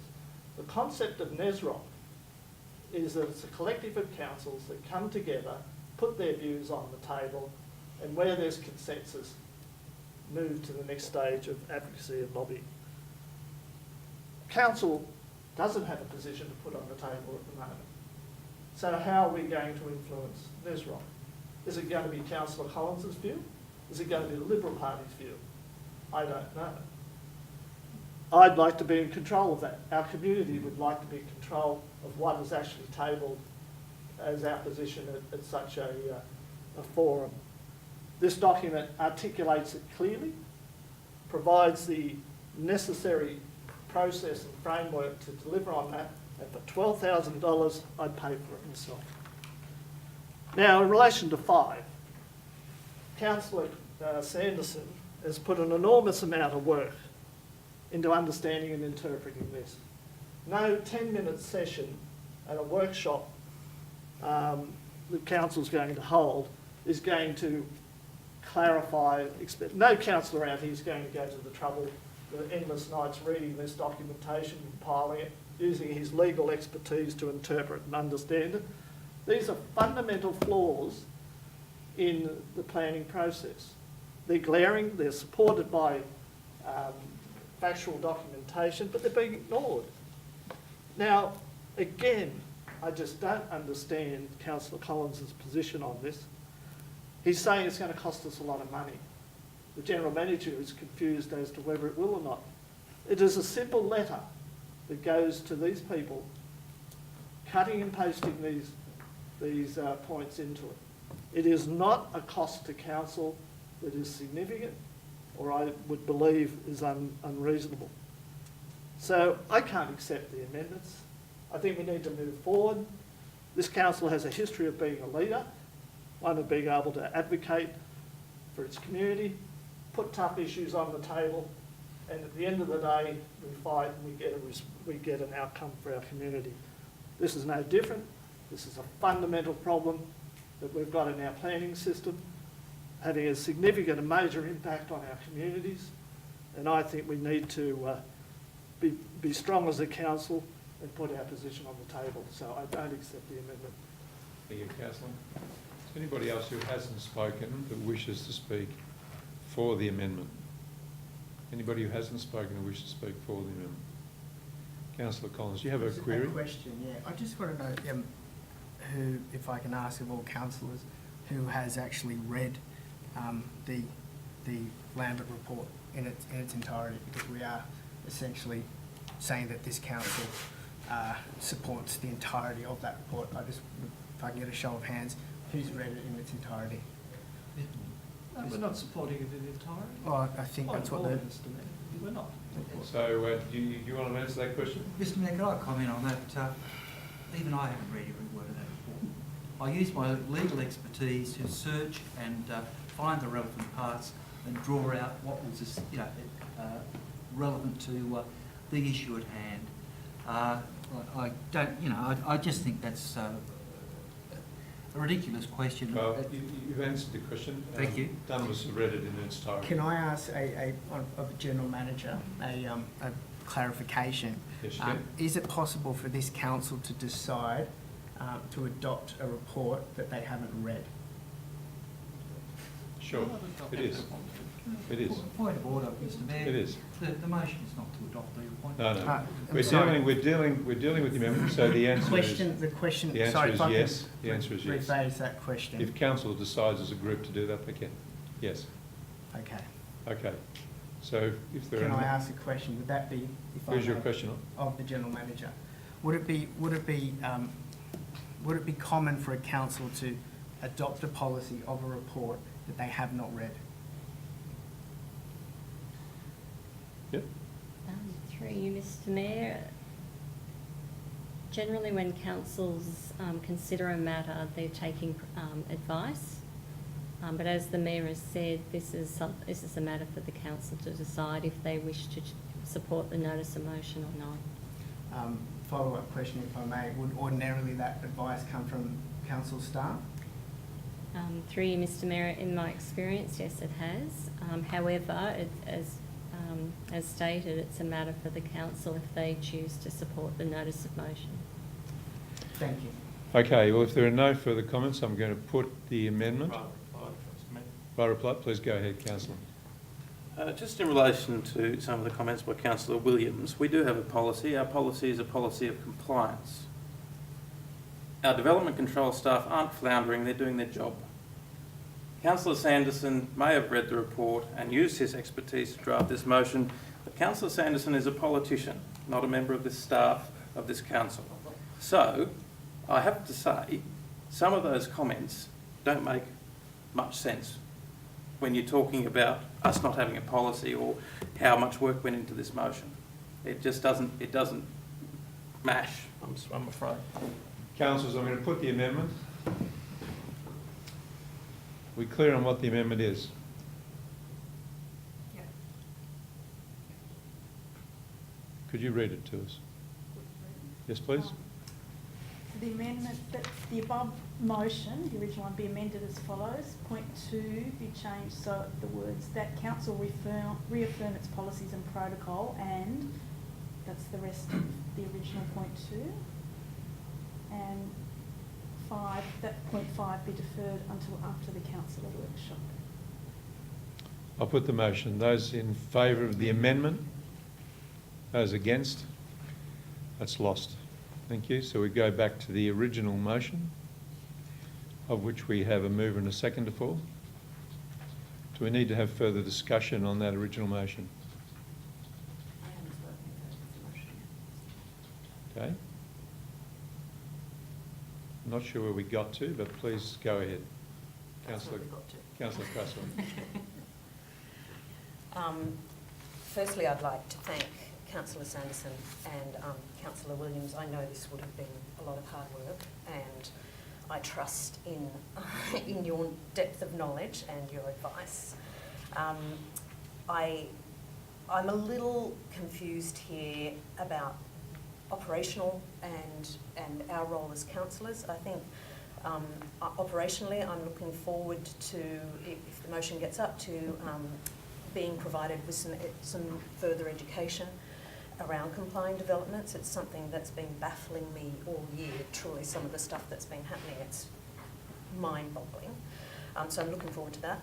I'm confident with the General Manager's answer already that operationally point 2 and many of the items in point 5 are already being addressed on an operational level.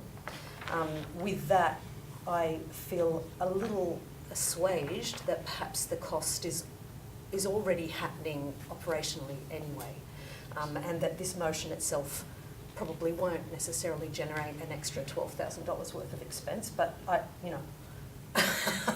just the comment. And I think point 3, I would have expected that we would have already been updated, but it's in the motion, that's fine. And point 4, that we get a briefing from the resolution on complying development previously made. I would have thought that happens when you've made a motion and request an outcome, that would be coming. So my point is, a lot of these things, I think, are already happening. So a lot of time's gone into debating something that is actually already happening, but it's something I strongly support. I agree with Councillor McLaughlin that the more we say on this, the better. And I'm looking forward to the outcomes of your meeting at Nesrock, Councillor Collins, and some results later in the year around council actually getting some financial support to be a better watchdog on this, because I do understand the amount of work that you put into this and what it costs us at the moment for no return. So I do support the motion, and I thank you very much for your comments and for your research. Is there anybody who hasn't spoken who'd like to speak against the motion? Anybody wishing to speak for the motion? Councillor Williams, right reply.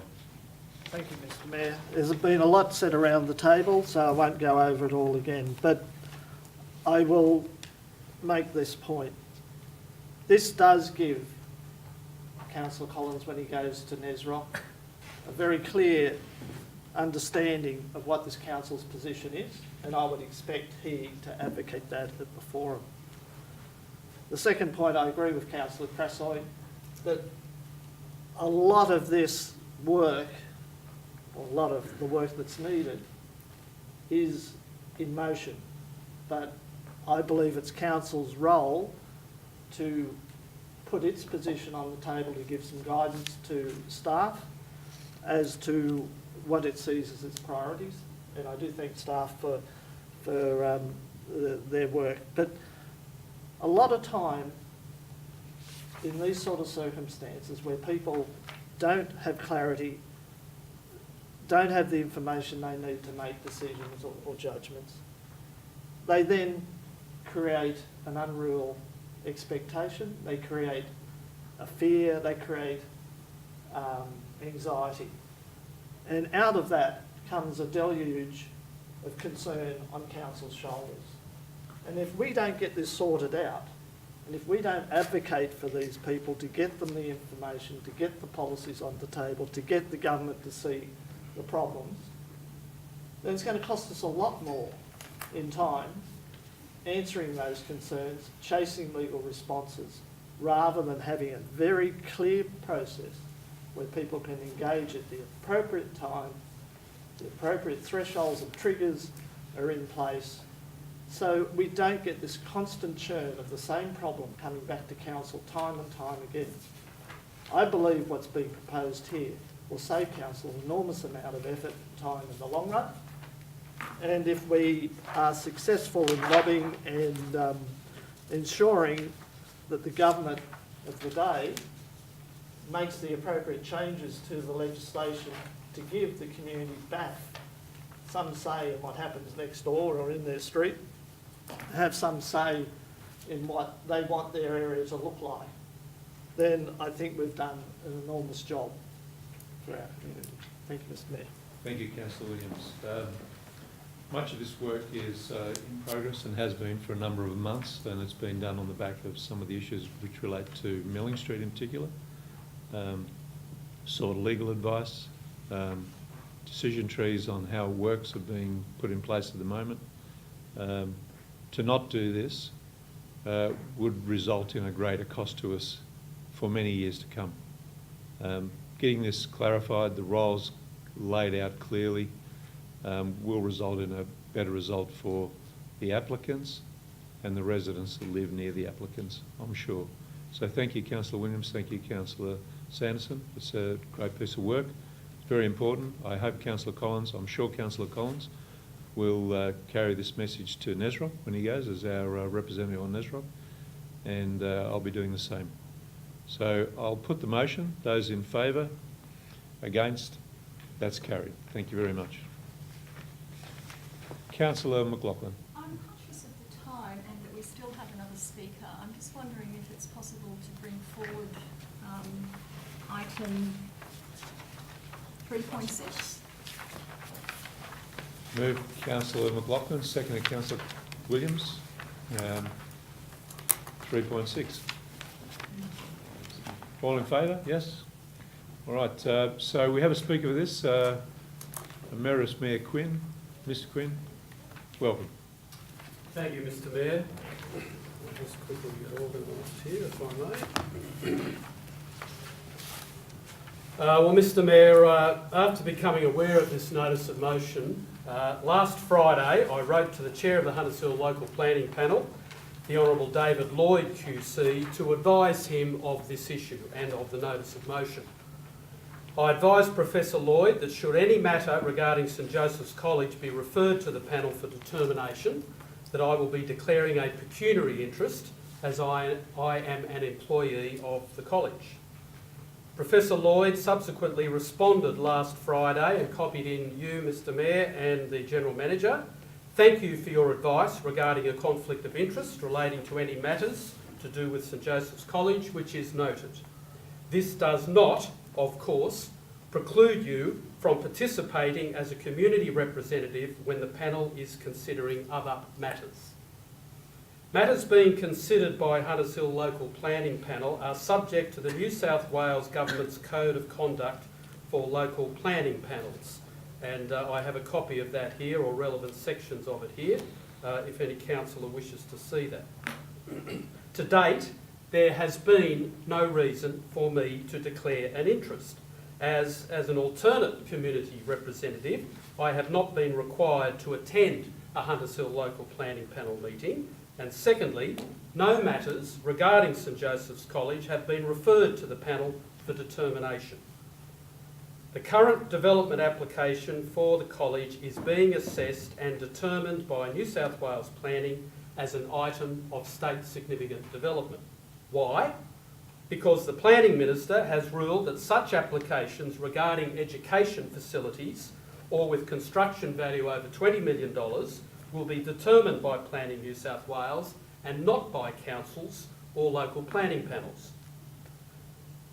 At this council's ordinary meeting on the 26th of February last year, the council unanimously endorsed the appointment of all the community representatives to the panel.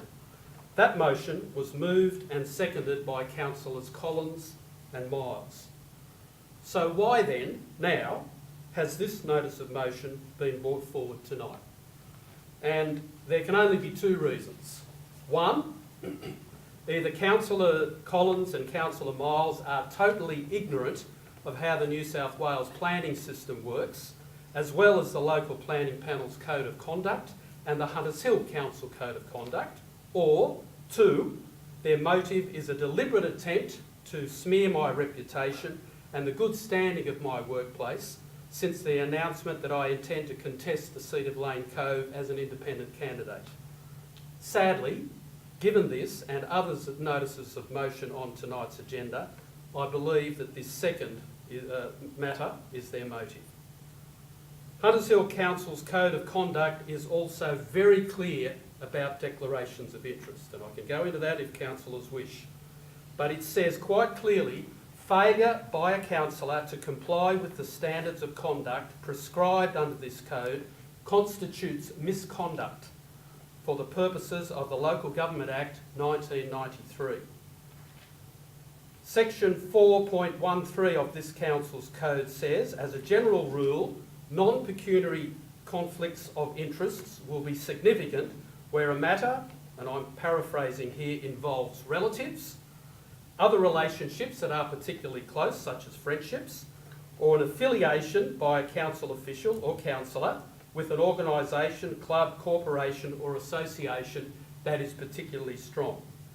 Clause 4.16 of Council's Code of Conduct addresses how councillors should manage this, and it says, Move to extend Councillor Sanderson.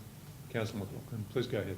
Thank you, Mr Mayor. And it says, the council officer or councillor should have no involvement in the matter by absenting himself from and not taking part in any debate or voting on the issue as the provisions in section 451 clause 2 of the Act apply.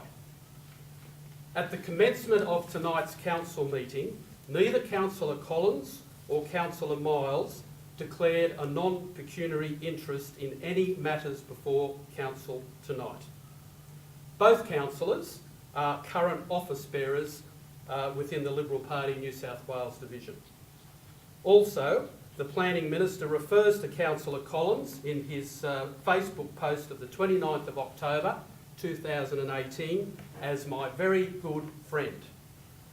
Mr Mayor, the question that needs to be answered tonight by both Councillor Collins and Councillor Miles is, why didn't you, councillors, declare a non-pecuniary interest in this and, I'd suggest, other items on the agenda of tonight's meeting? Mr Mayor, for years, I and others have fought to keep petty party politics out of this council. Sadly, tonight, we're seeing this at its worst. I say it again, there is no place for party politics on Hunters Hill Council. I therefore recommend that Council rejects this vacuous and petty notice of motion and that Council requires these two councillors to participate in further formal training in Council's Code of Conduct, the local planning panel's Code of Conduct and the various details of the New South New South Wales planning approvals procedure. That's it. Thank you, councillor. Thank you, Mr. Quinn. Are there any questions of Mr. Quinn? Councillor Miles. Emeritus Mayor, thank you for clarifying with Dr Talbot his position. Dr. Talbot. With the chair, of the LPP. You obviously find it unusual that members of the Liberal Party would participate in which votes? No, I don't find it unusual that they would participate in any votes, but what I am questioning tonight, I believe this motion that's been put forward tonight is not a motion for the good of this community, which is clearly specified in Council's Code of Conduct. I believe it is for political motives, petty political motives. I believe it's because of a non-pecuniary interest that both you and Councillor Collins have, and therefore I believe that you should have declared that interest at the commencement of tonight's meeting. I personally believe that you're in conflict. You have not followed Huntersville Council's Code of Conduct. So just to follow up, you believe that we're conflicted in the motion that we put forward to the council? Yes. Follow-up question, if you could, Mr Mayor. Go ahead. You don't believe that your endorsement of other candidates around this table would conflict them? Your endorsement, written endorsement in political propaganda that went out in the last local government elections? You don't believe that that would constitute a conflict of interest? No, I don't. Oh, okay. No, I don't. But you do believe that being a member of the Liberal Party would conflict us in a motion that we put forward to this council meeting? No, I don't believe that being a member of the Liberal Party would, but I do believe, and it's quite clearly stated in the Code of Conduct and in the Act, if you are an office bearer, executive, whatever it might be, of an association or organisation which is involved or somehow engaged in the debate, then you should be declaring a non-pecuniary interest, not just because you're a member. It's very clear. I'd like to offer somebody else an opportunity to ask questions. I'll come back to Councillor Miles. Is there anybody else wishing to ask a question? Councillor Collins. When did the planning for the sports precinct begin? The planning for the sports precinct began, it would have been early last year in terms of the detail, and the development application was submitted to Planning New South Wales. It would have been in, I think it was the start of the third quarter last year. But when did it begin? When did you start? When did the whole process begin? I imagine that there's a workshop, a decision to go ahead with this before we employ architects and all that kind of stuff. Sure. So when did that sort of process the kick school off? has had a master plan done, so Yep. it's based on that master plan. That master plan is probably 2 years old. Okay. So follow-up question, if I may. Did you disclose this particular project when you applied for this position as a community I representative? disclosed my employment at St Joseph's College, Hunters Hill, and I've reiterated that again last Friday to the chair of the panel. So when one joined the panel, we had to put down our employer and any interests we might have, just as you do with your annual pecuniary interest register thing. So that had to be done right at the start of the process. So yes, that was done. But not the specific project? No. Okay. But you were aware of the project? I was aware that there was a project to be coming, and there will be in the future as well. I can say that quite openly now. Every school is going to have ongoing projects. However, the declaration of an interest is relevant to the meeting that one attends. I have not attended or voted at any meeting with anything to do with the project at St Joseph's College. Is there anybody else wishing to ask a question? Yeah. We'll come back to you. Councillor McLaughlin. The St Joseph's project is subject to an educational SEP, is that correct? That's correct, yeah. So the educational SEP is determined directly by the Department of Planning. Correct. So it completely bypasses council's council. Council can make a submission, That's right. and it would never come to the IHAP. No, it wouldn't, because the specific SEP makes it state significant development, and all state significant development is determined by Planning New South Wales. That's right. Yeah. So this has So it was nothing never going to do- come to it was council never going to for come to council, determination. and it was never going to come to the IHAP for Exactly. determination. Exactly. Thank you. Councillor Miles, we'll come back to you. In your announcing that you were going to become a candidate to the media last week, you said that you had no involvement with the project and that you hadn't participated, essentially. You had addressed this meeting, this chamber, not months before, to advocate a position in relation to that development. You had also, correct me if I'm wrong, attended a private briefing with councillors and council staff to advocate for a position that this development should go ahead. Do you believe that that is a appropriate position to take when you are appointed to a local planning panel by this council? Yes, I do. Because it is not being determined by the local planning panel. I addressed this council on behalf of the applicant, my employer, because this council was dealing with its submission relative to the development application.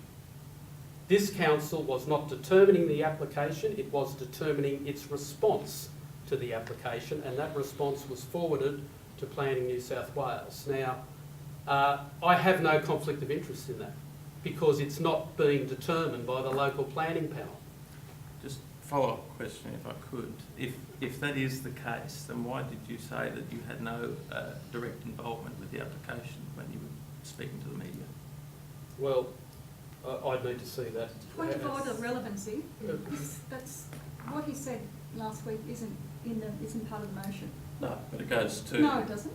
It's a point. And can I suggest, Mr Mayor, that actually affirms the very point that I'm making, that Councillor Miles has a non-pecuniary interest by even asking that question. Thank you. Come back to Councillor Collins. Do you have another question? On the 12th of June, there was a private briefing at council where a delegation from Joey's came to present on this Yes. on this particular development. You weren't presenting at that meeting. Nope.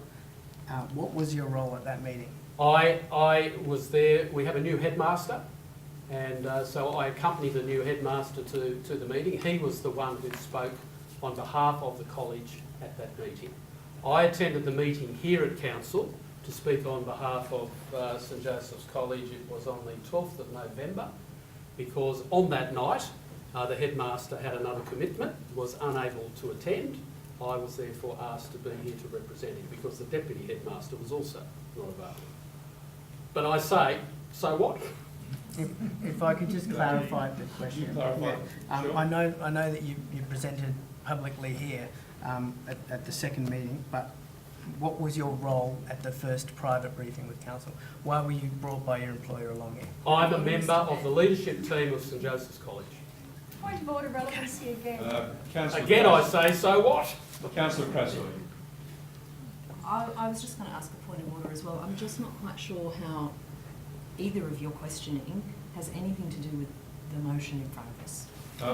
They're just questions. If I could clarify. They're just questions of Mr Quinn related to his presentation. That's what they're about. So Okay, he's made a presentation, they're asking questions of the presenter. okay. That's all we're dealing with. So we're not talking about the motion, No, we're we're just just talking dealing with about the having a little chat. presentation by Mr Quinn. And can I say, Mr Mayor, I'm happy to take any questions that may be fired I'm at sure you are. Anybody who hasn't asked a question would like to ask a question of Mr Quinn related to the presentation he's just given. Councillor Miles, Councillor Collins, do you have any further questions? Not at this stage, thank you. Thank you, Mr Quinn. Thank you.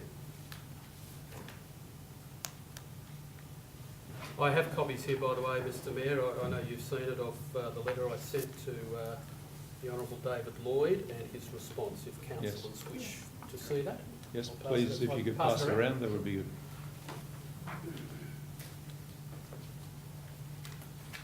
I suggest we take a moment just to read this. Pass that around.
All right.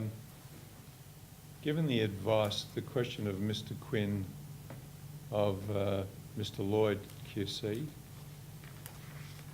Adjunct Professor David Lloyd QC, and the response from David Lloyd, do you still wish to proceed with this motion?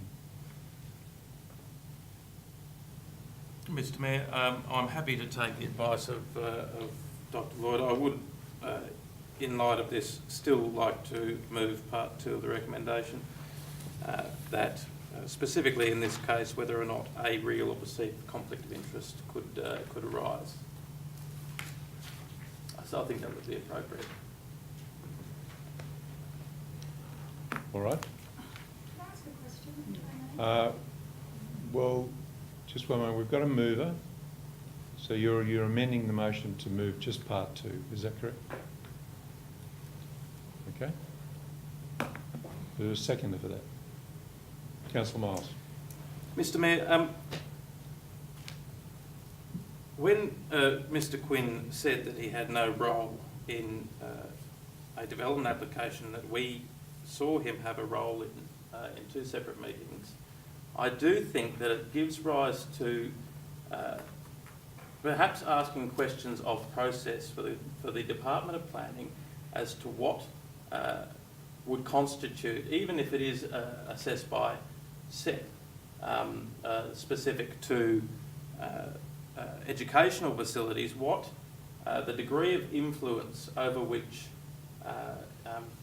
a former councillor and emeritus mayor could have over a council's position on a development application even. It's obvious that there could be a perceived conflict of interest there. I have no problem in writing to the department to clarify that point. If the chair of the LPP is happy to proceed, if we are happy to proceed on his advice that he's comfortable with Emeritus Mayor Quinn sitting on the panel, then that's okay with me. But I still think it's worth writing to the department to at least clarify positions on particularly the St Joseph's College proposals. Thank you, Councillor. Councillor McLaughlin, you had a question. You're asking us to write to the Department of Planning to confirm the ethical guidelines for community representatives in their duties on the panel. You've got a copy of it here.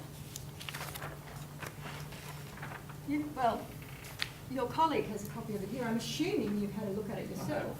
So, are you asking us to write to the Department of Planning? They write back and say, "Dear Council, I refer you to our website of Department of Planning." I'm asking that in this case, where there could be a real or perceived conflict of interest, when it comes to a live application for which this council needs to write a submission, that what potential conflicts may arise in that situation. Does that answer your question, Councillor? Well, not really, because it doesn't relate to the IHAP. Would you like to continue with your question? So the issue is that you're asking the Department of Planning to confirm the ethical guidelines in relation to the IHAP. But this wasn't in relation to the IHAP. My point is that Emeritus Mayor Quinn came and addressed this council as a member of the local planning panel, someone who we have appointed to assess as a community representative applications on our behalf, to advocate a position for which I don't think this council has an interest, which is the development of a substantial a building which has, as we have heard from the community, significant problems with. I think that if you can't see the inappropriateness of that position, then I don't know what we're doing here. So, Councillor, does that answer your question? no, it doesn't, because he... Do you have a specific question you'd like to ask? My specific question is the comment in relation to that is that he did not advocate as a member of the local planning panel, which you just said. But he is a member of the local planning panel. But it's not been assessed by... Yes, but council is putting in a submission. with regards to the The two application. are separate. The two are completely separate. But And they- but- anyone but who, the- anyone who has been on All right, council. let's not get into the debate. Yours was a question. You've had about 3 questions. Is there anybody like to speak against the motion? Would you like to speak against the motion? I'd like to speak against the motion. Councillor Crassoy. I'm just a little bit embarrassed, Yes, actually. I know. I'm just embarrassed, and I'd like to call everyone to just rally together and get this over with, because people are watching this. And I'm just ashamed that this opportunity appears to have been taken purely for political motivation, and even when Mr. Quinn has come in with a letter from the chair of the panel with a list of credentials longer than my arm, saying, no, this is all okay, that we still want to pursue this and discuss something that has nothing to do with the panel or an alternate member of the panel. The issue at St Joseph's won't come before the panel, it won't come before council. If you wanted to put up a motion to say that we want to put a motion that council never declares Richard Quinn Day, then we could debate that. But what you've got here, it's messy and it's sloppy, and I'm just embarrassed. I really respect you both, and I think what you've brought before us just needed more consideration, and I'm sorry to speak so strongly on it. I'm shaking to be sitting at the table where politics has been brought into a room where politics should not hold a place. If you want the answer to question 2, read your code of conduct. Real or perceived, the answer to question 2 is in the code of conduct. Councillor Collins, you talk about council wasting money. I don't know how much it will cost for someone at council to sit down and shoot off this letter and get a reply and report back to council, but it'll cost. It'll cost time and effort, and it will make us look stupid because the answer is in the code of conduct already. I recommend you read it. I am wholeheartedly against this motion. I apologise to Mr Quinn on behalf of our council to be sitting here dragging you into this. You're an honourable man, you're a devout Christian. I have immense respect for you and the work that you do on our local planning panel. Thank you for stepping up to that role. And in your role employed by St Joseph's College, I don't have as much to do with. I'm just ashamed, and I apologise that you've had to come and be subjected to this. Thank you, Councillor Crassoy. Did I say I'm against it? I got that impression, Councillor. I'm sorry. Anybody wishing to speak for the motion? Councillor Collins. I think I know where this is going to go, but You always did. I will point out, I have read the code of conduct. 4.1c, or 4.1 talks about actual, potential and reasonably perceived conflict of interest. That is the one I'm concerned about. I have to admit, in all honesty, I felt uncomfortable with that first meeting, the private briefing, and whilst it might not have been a direct conflict at that time, there is an opportunity for a potential conflict to arise. Now, Professor Lloyd's email, if anything, suggests that there could be a conflict of interest, because he says it does not preclude you from participating in the panel is considering other matters. So there is a potential for it to happen. And if you have a look at 4.6 of the code, the overriding principle for managing conflicts of interest is early and complete disclosure to the chair. Now, that disclosure was given on Friday. A simple acknowledgement of the potential for this to come through when we were electing selecting these community representatives would have made the whole process a little bit more transparent. So,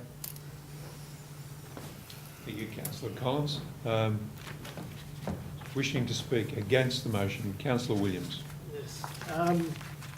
how can I follow Councillor Crassell's astute and very salient response to what I see as an outrageous and disgraceful motion? There still remains the unanswered question of the role of these two Liberal endorsed and, as I now know, office bearers of the Liberal Party. Where is their declaration? Do they need to make a declaration? Should have they declared an interest up front? I think that's an important issue raised by Emeritus Mayor Quinn and his discussion. They may need to be trained in the appropriate way that council conducts its business. They may need some training in understanding how the local planning panels operate and the roles of members on it and their requirements to adhere by a code of conduct. I just do not see any relevance in dragging one of our esteemed citizens, somebody who's given an enormous amount to this community, is recognised in local government. He's no longer in local government. He's a citizen. He's declared his employment. He declared it at the time of putting his application into the LPP. There's no hiddenness in all this. The only thing I can see is two Liberal endorsed office bearers of the Liberal Party, for political reasons, I believe, can only draw it, trying to drag one of our leading citizens into the mud. I've never seen this in my whole life. Since 87, when I first got on this council, politics was never part of this community. Councils were the community, not political. And we've seen it here tonight with all this pork barrelling going on just before an election. The motions come up just coincidentally a couple of weeks before the election. It's great to get money, but it's obviously a politically motivated process because of the behaviour of the particular city member towards this council over many years now. So I am equally embarrassed. I don't want to drag this out any longer than it needs to be, but I'm ashamed that these people would bring party politics and try and denigrate one of our leading citizens. I just do not understand the mentality of that. Thank you, Mr Mayor. Thank you, Councillor. Anybody who hasn't spoken that wishes to speak in favour of the motion? I believe Councillor Sanderson wanted to speak against the motion. Councillor Sanderson, would you speak next, please? Thank you, Mr Mayor. I too offer my apologies to former Councillor Quinn to be dragged into this political reasons. They are obviously political reasons. If there was a genuine concern about the conflict of, or any potential conflict, which doesn't in fact exist, between your employment with St Joseph's and serving on the LPP, why wasn't it raised at the time the St Joseph's development application came for consideration? In fact, wasn't consideration. There was consideration as to how this council would deal with it. As it's been left to this point in time, upon your resignation from the Liberal Party and your nomination as an independent candidate for Lane Cove, it has to be politically motivated. I was rather amused that in an earlier debate, Councillor Miles accused me of being a politician. Yes, I stood as an independent in Lane Cove, the same as you will be doing, Mr Quinn, and I wish you the very best in that endeavour. I think that the timing of this is just absolutely appalling. And there was one point that I was going to make, and it's left me for now. But I think the point is that I think tonight, while I hope that any members of our community who haven't switched off their live streaming by now, if they're still watching, and if there are senior members in the Liberal Party watching tonight, I think tonight has demonstrated why we should not have any party-endorsed candidates on our councils. Our council should be made up of people who are voted for and get their position on this council because they have put a case to the community that they represent community views. As I've heard my friend Mr. Jenkins say on occasions, I probably might be out of order, but I would say that his observation of Councillor Collins was being plucked from obscurity by the Liberal Party rings true. Thank you. So is there anybody else who hasn't spoken? Councillor McLaughlin. Again, I apologise for having to drag you out here and having to really waste the council's time and the community's time on this. This motion, as former Councillor and Mayor Councillor Quinn mentioned, it's not in the public interest. It doesn't benefit our community whatsoever.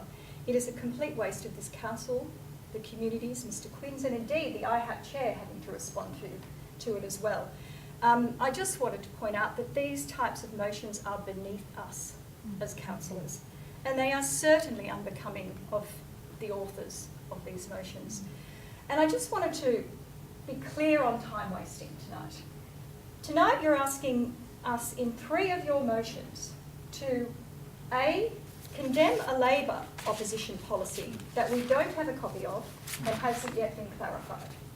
You're asking us, were asking us to remove a member of an IHAP panel who is elected by this council, who has been appointed under statute, who happens to be running as an independent candidate in the state election. And in one of your other motions, your 3rd motion, you praise and heap thanks on the current Liberal local member for his splash of cash to local groups in the run-up to the said state election.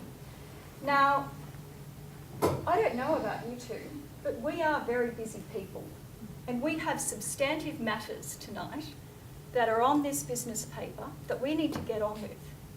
And we don't need to deal with this kind of petty, clumsily worded motions that have come forward that are 3 of them in particular, which are all designed as a proof to be political. So let's just get on with things. Thank you. Councillor. Some years ago I attended an ethics course at St James, and they made a point. They said, if you question a man's integrity, you better be 100% certain that you're right. In this instance, you are not right. In this instance, it's been clarified clearly tonight in a number of different ways. This is a mistake. I hope you'll realise that. I asked you earlier, did you want to proceed with this motion? And I'm sure you still do want to proceed with the motion, and I think that's a mistake. And this will count against you in the future. People will remember this. This is a man with the highest ethical standards who served us very well as the mayor for 5 years, fought a battle which we needed to fight, which we thought was necessary at the time. And I think that we do need people like this in our community, and we need to support people like this in the community. So I'm disappointed. I wish you all the best in the upcoming election. Mr. Quinn, I can see you're going to have a battle on your hands. So I'll put the motion. Those in favour of the motion, which is item 2. Those who are against, that's lost. Thank you very much. Thank you.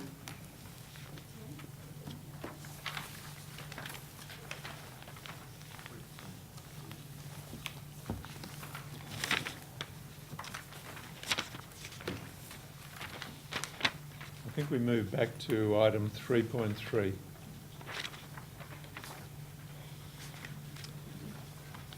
Moved Councillor Collins, seconded Councillor Miles. Councillor Collins.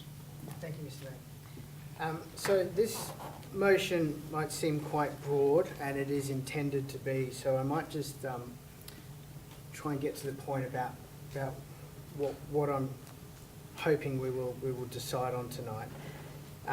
It's no secret that we have a significant backlog of maintenance at this council. If you look at our annual report, when we look at the the quality ratings of our roads and footpaths.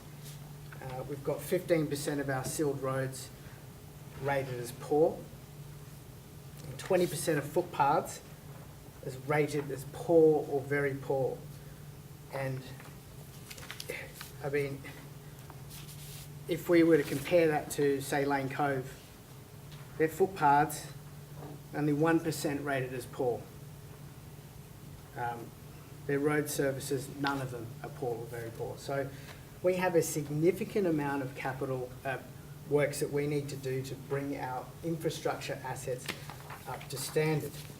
Now, we've just employed a asset manager who is going to obviously make these numbers a little probably better, a bit more accurate. But we, just from walking around, we can see that a lot of work needs to be done. And we have had a culture here of fixing things depending on the level of complaint, and that has hopefully changed, and I expect it to change. But the reason has been that this council has been so pressured to bring a balanced budget that the inevitable answer to it is to not do things. It's easier not to fix a pothole, and that won't affect the budget. That's been going on for too long. And the reason I brought this motion is not to try and cause any kind of dramas, other than the simple fact is that I would expect that if we bring our infrastructure assets up to a satisfactory standard as determined by council, it will result in a very significant deficit. And what this motion does is it says to the general manager that that's okay. This is prioritising fixing things and bringing things up to an acceptable standard before trying to balance the books. And if it results in a couple of years of deficit while we catch up, then so be it. But the bones of this is to say that if we pass this, there will be a significant budget deficit brought to us to approve in June. And this is reiterating our support to the General Manager that that's okay, because this is work that needs to be done and has probably been deferred for a number of years. So, anybody like to speak against the motion? I have a question Who's your question on? to the General Manager. Thank you, Councillor Crossan. General Manager, is there a maintenance schedule, an order of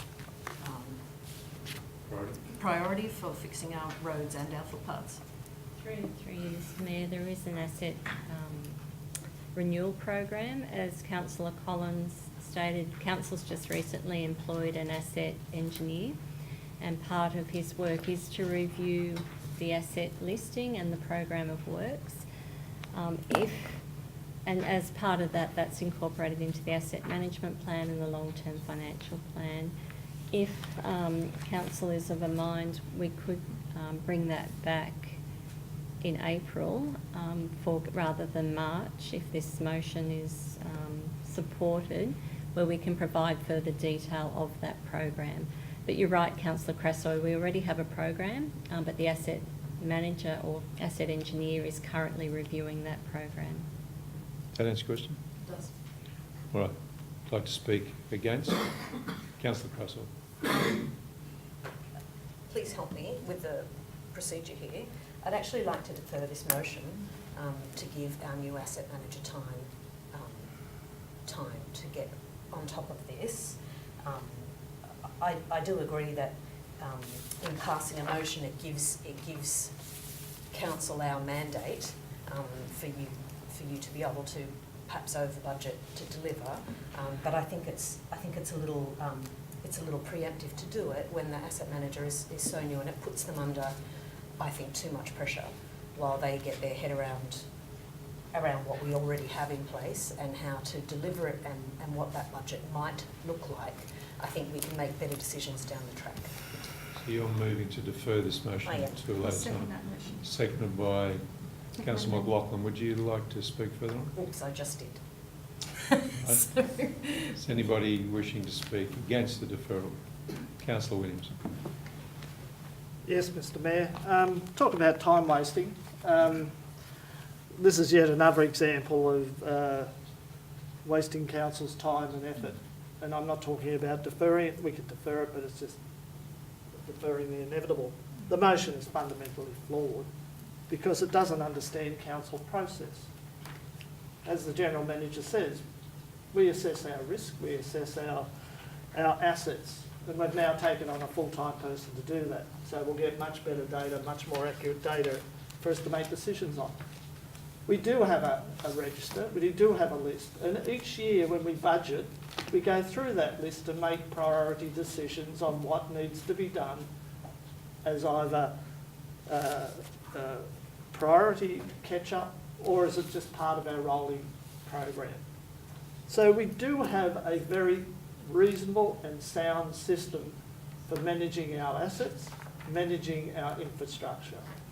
It might not be perfect, and we can probably improve on it. But the time for this discussion is when we've got our budget before us, when we've got our priority listing before us.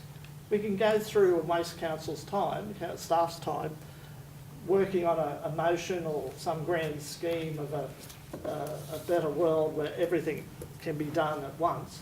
It can't. This council has always prioritised its works, always spent its money where the priorities lie. And the residents respect that, know that there is a program in place to do it. So we could defer it, but I'd be still saying the same things when it came back out of deferral, because we do it now. We need to get on with that process and to do it better with better data which will come and advice which will come from our new asset management person. So to me, I think this is yet another waste of council's time tonight from our two colleagues. Does anybody wish to speak for the motion to defer? Councillor Collins. No. No? Against. Anybody wishing to speak against motion to defer? Councillor Miles. Interesting to hear that bringing up our assets into an acceptable position would be deemed a waste of time. That's not Our assets, the motion is that our assets that are currently poor or very poor be brought up to a standard of basically being okay, in line with adjoining councils. That's what Councillor Collins is suggesting. I don't think that that is an unreasonable question to ask. The point that Councillor Collins is making is this: we are not keeping up with our maintenance backlog. We have such a maintenance backlog that there is going to be an operational deficit if we address the backlog to the tune of making it just okay. Not excellent, not perfect, just okay. And that has to be addressed. Maybe not in the forward estimates, but at some point in the future, we're going to have to make sure that our backlog of maintenance works is being addressed more adequately than it is now. Asset management and having a new group manager for managing these assets is going to be an excellent first step. But adopting a policy that says that we should have adequate services and that our roads and footpaths should be kept to a certain standard is not a waste of time. It's good governance. Anybody wishing to speak For the motion. for? Against? Yes. Question of the General Manager first. When does the budget process begin? Through you, Mr Mayor, we're commencing we're in the process of preparing the budget, but I would anticipate by April we'll be in a position to provide greater detail to you. So when do decisions get made about what should be done? Would that be April? In April. Okay. Sorry, through you, Mr Mayor, just to clarify. So the program we're working to is to have a council briefing or a workshop in April to go through the draft budget ahead of presenting the draft budget for endorsement to go out in exhibition. And with our current timeframe, we're looking at that draft budget for endorsement to come to council in May. Do you see anything in this motion that would interfere with your plans? Through you, Mr Mayor, I would, if the motion was supported, I'd ask that that the report be whether that's April or May. May would be when we would be bringing the draft budget to council to seek endorsement. But we will be in a position to provide the asset program in April to a workshop. To a workshop. Look, I'm quite happy for this motion to be worked into your schedule, but the only thing this does is to prioritise catching up the maintenance over balancing the budget. There are pressures on the General Manager to deliver a balanced budget. I don't think it's possible to be done whilst still bringing things up to standard. That is all this motion does, and if there's anything in there that you think would is more than what I'm suggesting, I'd be quite happy on your advice to take it out. But I think it's very reasonable for us to say that we need to be quite frank, our Schedule 7 is embarrassing. It is so far beyond all our neighbouring councils. To have 20% of our footpaths in a poor or very poor state is completely unacceptable. And so the sooner we can establish a policy of fixing our assets rather than balancing the budget, then I think the better. So against the deferral. Excuse me, Councillor. Yes. That's all right. So we're dealing with the motion to defer. Are we still dealing with the motion to defer? And again, help me with the procedure here. Do you wish to withdraw that? Yep. All right. So we're dealing with this motion here. I'm not quite sure where we got up to, Councillor Miles, or missed Councillor Collins, but anybody wishing to speak against this motion? Councillor Crassler. Thank you for indulging. I am still understanding the processes, but if Councillor Collins and Councillor Miles want to bring this motion back to council down the track, by all means, I think we should just forget this motion. I think what you're talking about here is operational. It's the General Manager's job to advise us on what they need, and if the General Manager and the new Asset Manager determine that they need to go into deficit to deliver good service, then they will ask us for it. That's their job, and if they're doing their job well, they'll ask us, and we'll make that decision then. I think this is wholly operational, and I just don't think we need to do it. Anybody wish to speak for the motion? I will speak for the motion and probably going to be repeating myself, but again, this demonstrates that we've got a real maintenance backlog issue, and I think that we just need to recognise that we're going to have to make some substantial changes financially to make that a viable option. The fact that we've got such a high rate of high rate of footpaths and roads that are in a poor or very poor condition, which when you look to our adjoining neighbours, their footpaths and roads are not in a similar condition. We need to address that and address it quickly. Anybody wishing to speak against the motion? Councillor Williams. Yes, Mr Mayor. I agree. This is an operational issue, and it's up to the General Manager to determine on our behalf what the staff see as the priorities, and to then allocate resources to that, and then we sign it off through the budget process.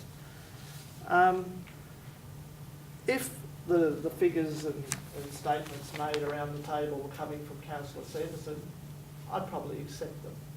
But there's no evidence put on the table here that demonstrates validity in what the two Liberal councillors are saying.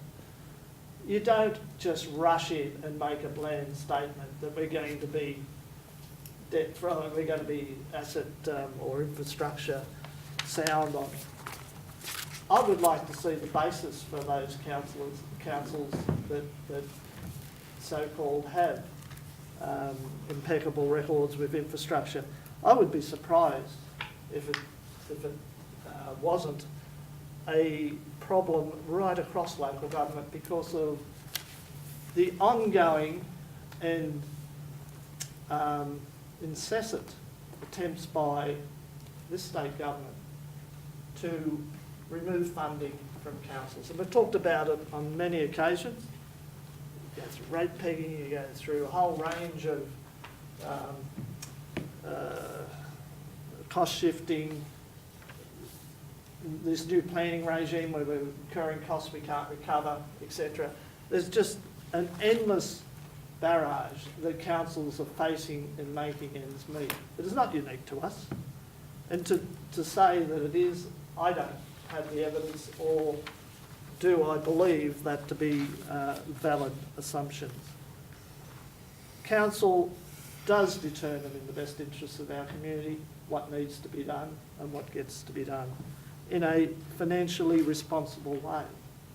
We're an old municipality, one of the oldest. Our infrastructure is old and does require attention, and we do strive to bring it to the highest standards.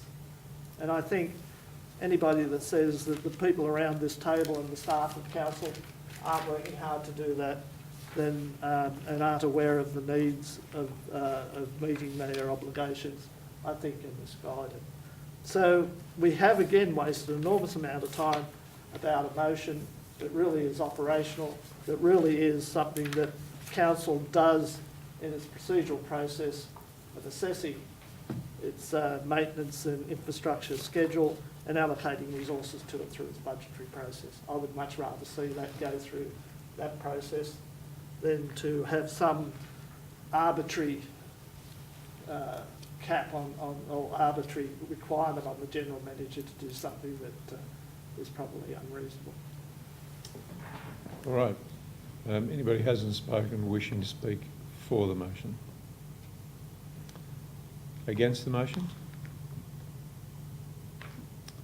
I'd just like to speak against the motion. I think there's been no pressure on anyone to have a balanced budget, certainly not on councillors. In fact, if you go back and look at our operating result for the last 5 or 6 years, you'll see that it's been negative.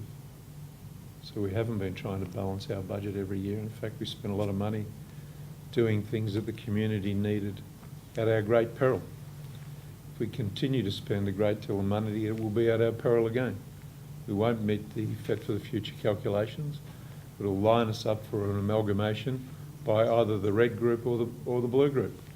And the blue group told us the other day at a meeting, at the NESROG meeting, that they weren't against amalgamation. I'm hoping that they're for democratic amalgamation and give us a chance to talk to them about it. Hopefully they'll take a plebiscite before they do it. But I think that both groups, it's on the agenda for both groups. Certainly it is for the blue group. Red group, rather, excuse me. We haven't pursued a balanced budget. In fact, if anybody's been pushing a balanced budget, it's been me, but we haven't achieved that. I think we do need to make sure that we break even. 70% of our money is derived from rates. The rest of our money comes hand to mouth often from the government, which troubles me a great deal. We do need to have our rates lifted. We do need to be successful in our SRV because it's being eroded every year. If our rates were to go up every year by CPI, we'd be in a much better position. If we hadn't been held back during the amalgamation campaign, we'd be in a much better position. We wouldn't be asking for 9.7%, the cost of one cappuccino a week. We'd be in a much better position. So the only person pressuring this council to have a balanced budget, and those who are on council will tell you, was me. I was never pressured by anybody else to head for a balanced budget, but we always realised it was a risk to us. I don't think there's a lot wrong with this motion, I might say. But I think this will happen naturally as we get towards, the budget will be done and we'll get towards this. I think we'd all love to see all of the roads and footpaths as good as they could be. But the truth is, there's an enormous amount of money to do that. And while we only generate 70% of our income from rates, we've got an issue. I think if you look at Ryde, or if you look at Lane Cove in particular that you mentioned, their money comes from a different source. They've got lots of high-rise developments, they're generating a lot of income from those. They're a council that's rich at the moment, and they can afford to bring all their footpaths and roads up to speed. Now, the proviso I put on that is that safety is really important, and our safety of our residents is extremely important, and I don't think we should ever compromise safety. But I think we'll deal with this naturally. Perhaps you'd like to bring this back to council again a little bit later. If it's unsuccessful, you might like to bring it back again, and maybe we can make some tweaks on it. So, if there's right a reply, yep. So, that's my view. Balanced budgets are an important issue to us, not to run at an operating loss every year. And one of the things that you're going to be involved in, Councillor Miles is going to be involved in, is the audit committee and the property committee. And perhaps when we do our workshop, we can find some ways to make use of the money we have in the bank and find some ways to generate income from the money we've got in the bank and look at some of the assets which are underperforming, as Councillor Miles has pointed out on numerous occasions, and perhaps we can turn our situation around and have better footpaths and roads. So thank you. That's me speaking against the motion. Back to you, Councillor Collins. Right a reply. Thank you, Mr Mayor. Just in response to Councillor Williams asking about where this information comes from, it comes from our annual report, which I think you were actually a signatory to as a Deputy Mayor. We all signed it off, and it's in the Schedule 7, which is tucked right up the back, and that lists all our assets and puts them in a certain condition. Now, in 2017, the estimated cost to bring to the agreed level of service set by council for all infrastructure assets was $2 million and 82. In 2018, that number was $3,955,000. So it's almost double. The idea that this will just happen is absolutely false. It will not happen until we accept the fact that we need to spend some of the money we have. We have enough money to do it. It's just not going to look good on the books, and that's a fact. We have plenty of unencumbered money, unrestricted money in the bank that could bring up our infrastructure assets to an acceptable standard, and that is all we are asking. Just to bring our assets up to an acceptable standard. It is ridiculous to think that that's not a good thing to do. It is absolutely strategic. It's not operational, because what we are saying is that we want to, this is a policy, we want to bring our assets up to an acceptable standard. Not an excellent standard or a good standard even, just an acceptable standard. And if we don't pass this, it will not happen. It will not happen. We absolutely have to dig into our savings to restore our assets, or it will not happen. And that is all this motion does. So it doubled from 2017 to 2018. Who knows, we may find from the new asset engineer that number might be higher, and we're going to have to deal with that. But if we can't do these things, we've really got to be asking what we're doing here, because 20% of our footpaths being poor or very poor is absolutely disgraceful. It is absolutely disgraceful, and I'm astonished that anyone would suggest that fixing our footpaths to an acceptable standard is not a good thing to do. Very good. Anybody seeking any clarification? You can ask a question of clarification. Councillor Collins, I'm just curious, did you at any time this evening hear any of us say that we thought maintaining our roads and footpaths was not a good thing to do? Well, then why wouldn't this be? Well, sorry, did you hear one of us say that? Question, or is that? That's a fair question. I'm paraphrasing.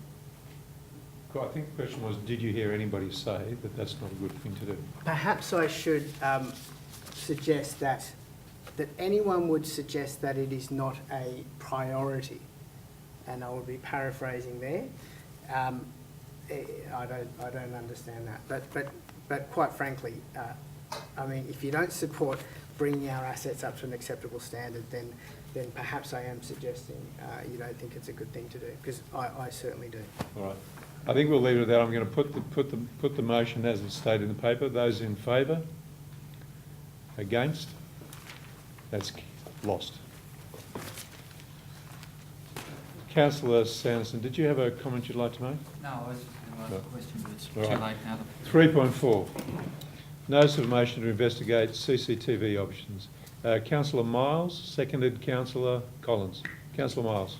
Mr Mayor, this is arising out of some correspondence that some of the other councillors probably would have seen over the Christmas period, where there was some antisocial behaviour occurring down at the Woolwich Baths. I've also had a couple of discussions with members of the Hunters Hill Sailing Club executive, and they have had similar incidents happening in the slipway and down at the poorly lit car park at their clubhouse. They have suggested, and I am suggesting, that we look at getting CCTV quotes for the Woolwich Baths and for the Hunters Hill Sailing Club to be brought back to council for consideration. It's fairly 101 stuff. I think that it's a deterrent above anything else. I think that it could also result in prosecution potentially for some of the people that have been driving cars onto the slipway and down in front of the Hunters Hill Sailing Club. There was some people down there doing donuts and things, and they damaged some of the sailing club assets out the front of the clubhouse itself. Just looking to get some quotes and be brought back to council within a couple of weeks. If I may, a question of General Manager. Is that something that, if this motion was supported, could we turn that around by the 25th of February? Through you, Mr Mayor, it would be very tight. Right. Would you consider a later date? That's fine. Mid to late March. Let's see how we go. All right. Thank you. Would anybody like to speak against this motion? Not against, but Councillor Williams. can I explore an issue?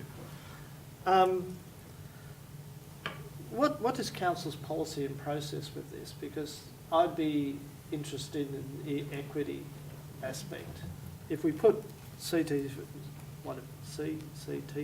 cameras in these two locations because a resident asked for, or there hasn't even been a formal request from the sailing club, where do we stop? There's shops up at Boronia Park or Hunters Hill, the school, one. I think before we jump in and agree to even getting quotes, we need to understand the equity issue around this and how, as a council, we will deal with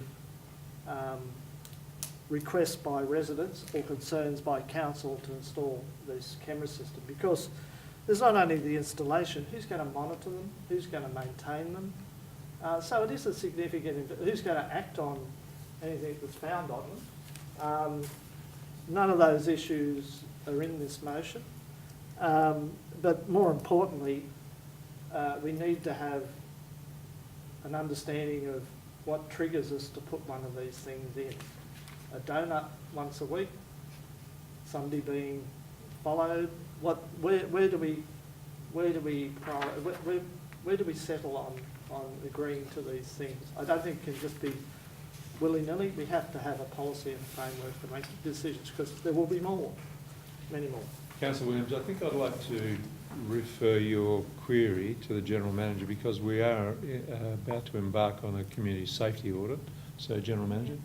Through you, Mr Mayor, over the next couple of months we'll be undertaking what's called a CEPTED audit, so crime prevention through environmental design, and that's undertaken through the community services area, Annie Goodman, and the local police. And in those audits you look at particular locations where there may be antisocial behaviour or behaviour that maybe we do not want to encourage. And as part of those audits, aspects such as lighting, passive surveillance, appropriate use of cameras or not, is also considered as part of that. So that may provide an opportunity to look at potential sites to assess what the most appropriate strategy may be where there is a need identified. And Councillor Williams, that may address the equity issue that you're raising. Does that clarify? So, through you, Mr Mayor, the gentleman is just saying probably the time for this motion is after we've done this. September. Sorry? September. Yeah, whatever that is. Yeah. So this is too early because we shouldn't be assigning particular locations until we know what the priorities are. I don't think we should do that, if I might say so. Yep. I agree. If we're about to do a community safety audit, these come into that area, so perhaps the wise thing would be to wait, if it was to answer your question. Yeah, I agree. Sorry, I have a question, if I could. Councillor McLaughlin. And I'm not sure who to address it to, but I think probably through you, Mr Mayor, to the General Manager. Could the Hunters Hill Sailing Club install their own CCTV if they want to? It is a council property, but if they wanted to, would they be able to do that themselves? Through you, Mr Mayor, if council agrees as the landowner, with CCTV cameras there are protocols and whether they're monitored or not, whether they record or not. So there are some complexities, but they certainly can install if council provides that approval as a landowner. And you have to provide signage and notifications and advertising and all that before you go ahead and do it. And just a supplementary question just to follow on from that. So if any other community group, say the Baronia Park, the rugby club or whatever, wanted to install CCTV, they could as well? With our approval. With our approval. Council approval. Yeah. Thank you. Is that correct? Yes. I'll put words in your mouth. Never. All right. Councillor Crassoy. Yes, go ahead. I agree that safety is a really important issue in our suburb, so I'm delighted to hear that the September audit is coming up. When I went to Perth recently to represent council at the International Cities and Town Centres Conference, we did a tour of Fremantle nighttime economy, specifically focused on safety. And they had a series of volunteers, and they work with the local police, and they have CCTV footage all over Fremantle and back at an office where they're monitored. And some of the issues they raised were not having enough people, because it's just not enough to have the footage there. You have to have someone watching the screen at the time that something goes wrong. And then they're not allowed to act on that. They have to call the police, and the police have to be available to go. So when you go down the path of CCTV footage, it's not just as simple as that, perhaps passive cameras or later identification. So the SEPTED will identify all that. Certainly over at Baronia Park, we have lots of issues with antisocial behaviour as well. Donuts down the end of Martin Street and on the Oval and down at Tarban Creek Riverglade Reserve. So that audit's going to be great. I look forward to seeing that, and I think we should perhaps revisit this then. Thank you, Councillor. For the motion, who would like to speak? Councillor Collins. Thank you, Mr Mayor. This is just suggesting we get some quotes to investigate this this opportunity to put CCTV cameras at these two locations where we know there have been safety incidents. It is not agreeing to do it. It is simply getting quotes, and for us to understand and cover those details about what the ongoing maintenance will be, to have someone watch it.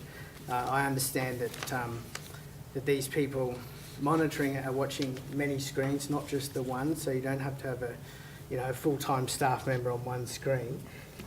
But if I can draw your attention to number 3, there are opportunities for state and federal funding for the installation of these cameras.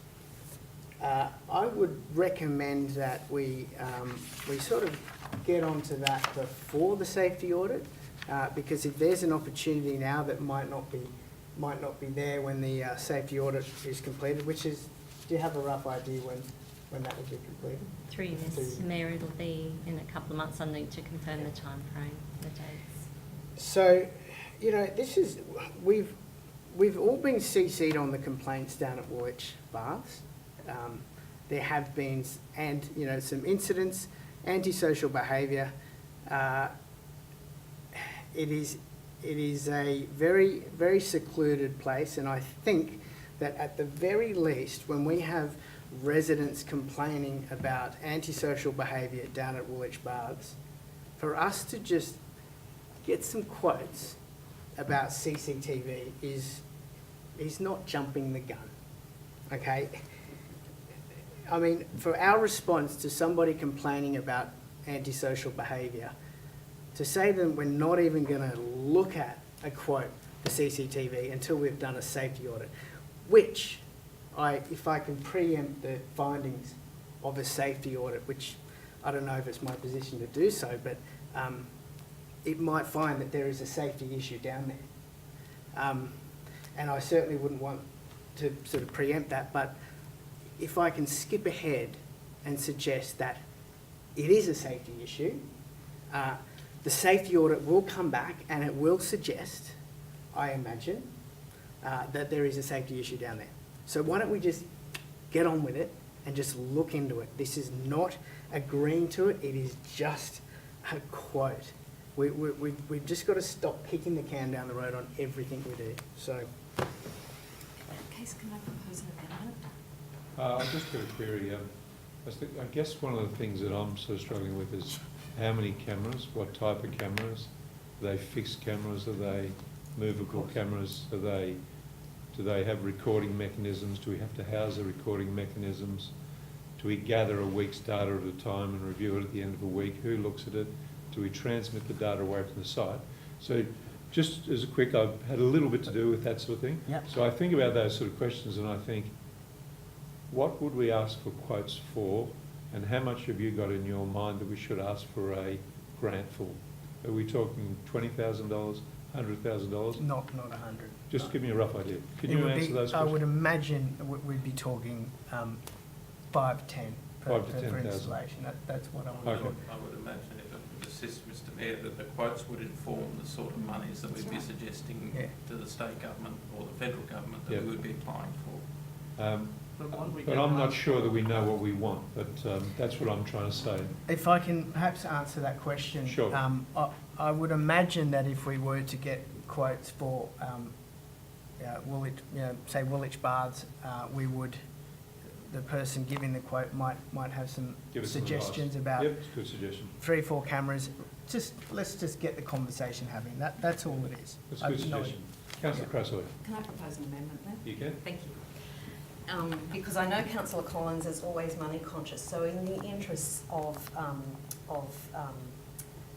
what's the word for it when you're saving money in numbers, could I also suggest that we add to this, for equity's sake, living somewhere where I've seen soccer posts be ripped out and thrown into Tarbone Creek, that we also include Riverglade Reserve cameras, Baronia Park Stadium, the bottom of Martin Street and Joubert, just to get the ball rolling. Which creek? Buffalo Creek Reserve. The north end of Baronia Park, the Priory.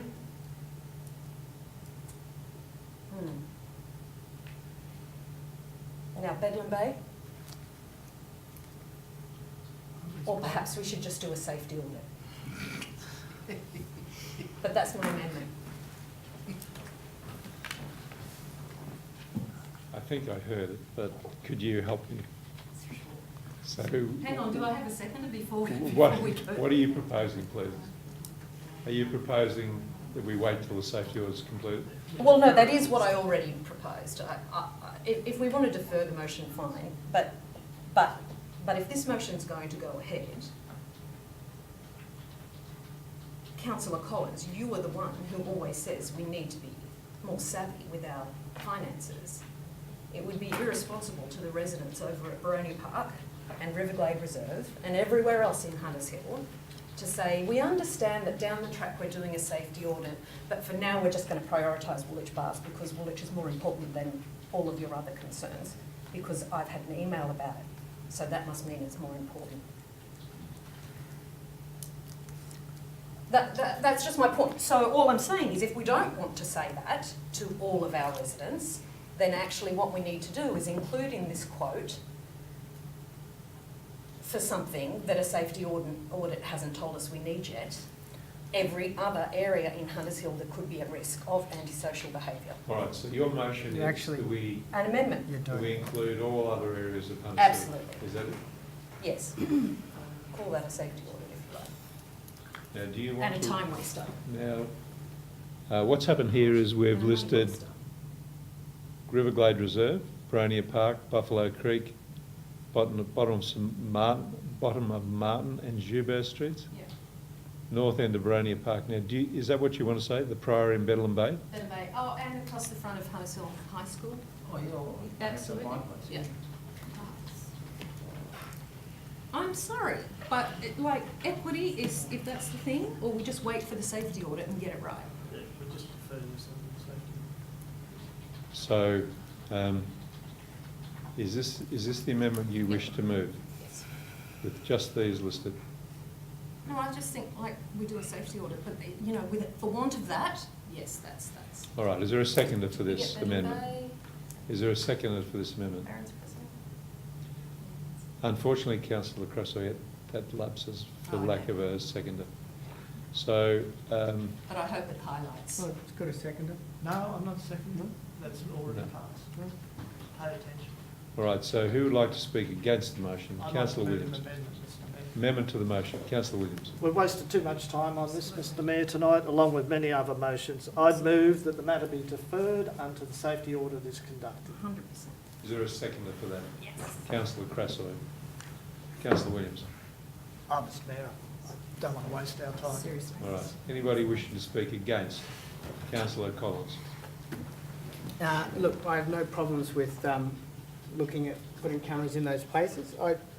This isn't a joke. This is not a joke. No. I mean, there are safety concerns at Woolwich bars. There's been antisocial behaviour. There has been people complaining that they are fearful down there.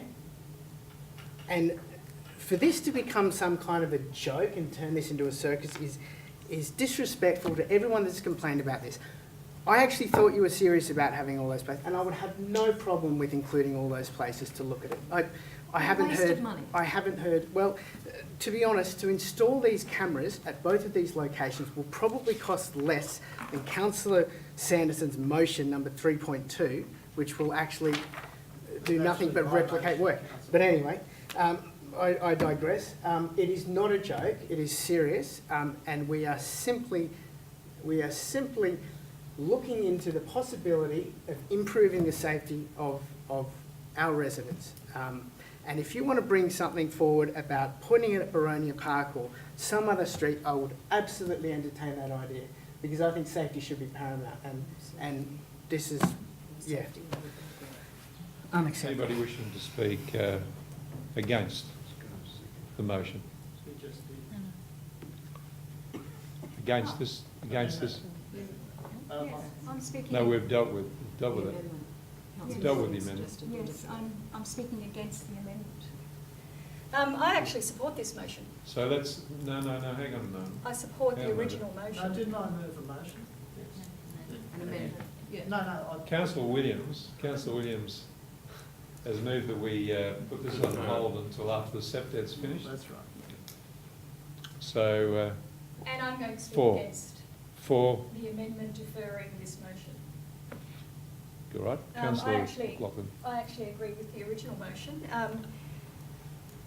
Woolwich Baths has over several summers had some very serious antisocial behaviour, and it has been raised a number of times by a number of residents. And I actually haven't heard about the sailing club, but I don't think there's an issue in point 2 with the council working with the Hunters Hill Sailing Club to look at the installation of CCTV cameras. Who actually pays for that?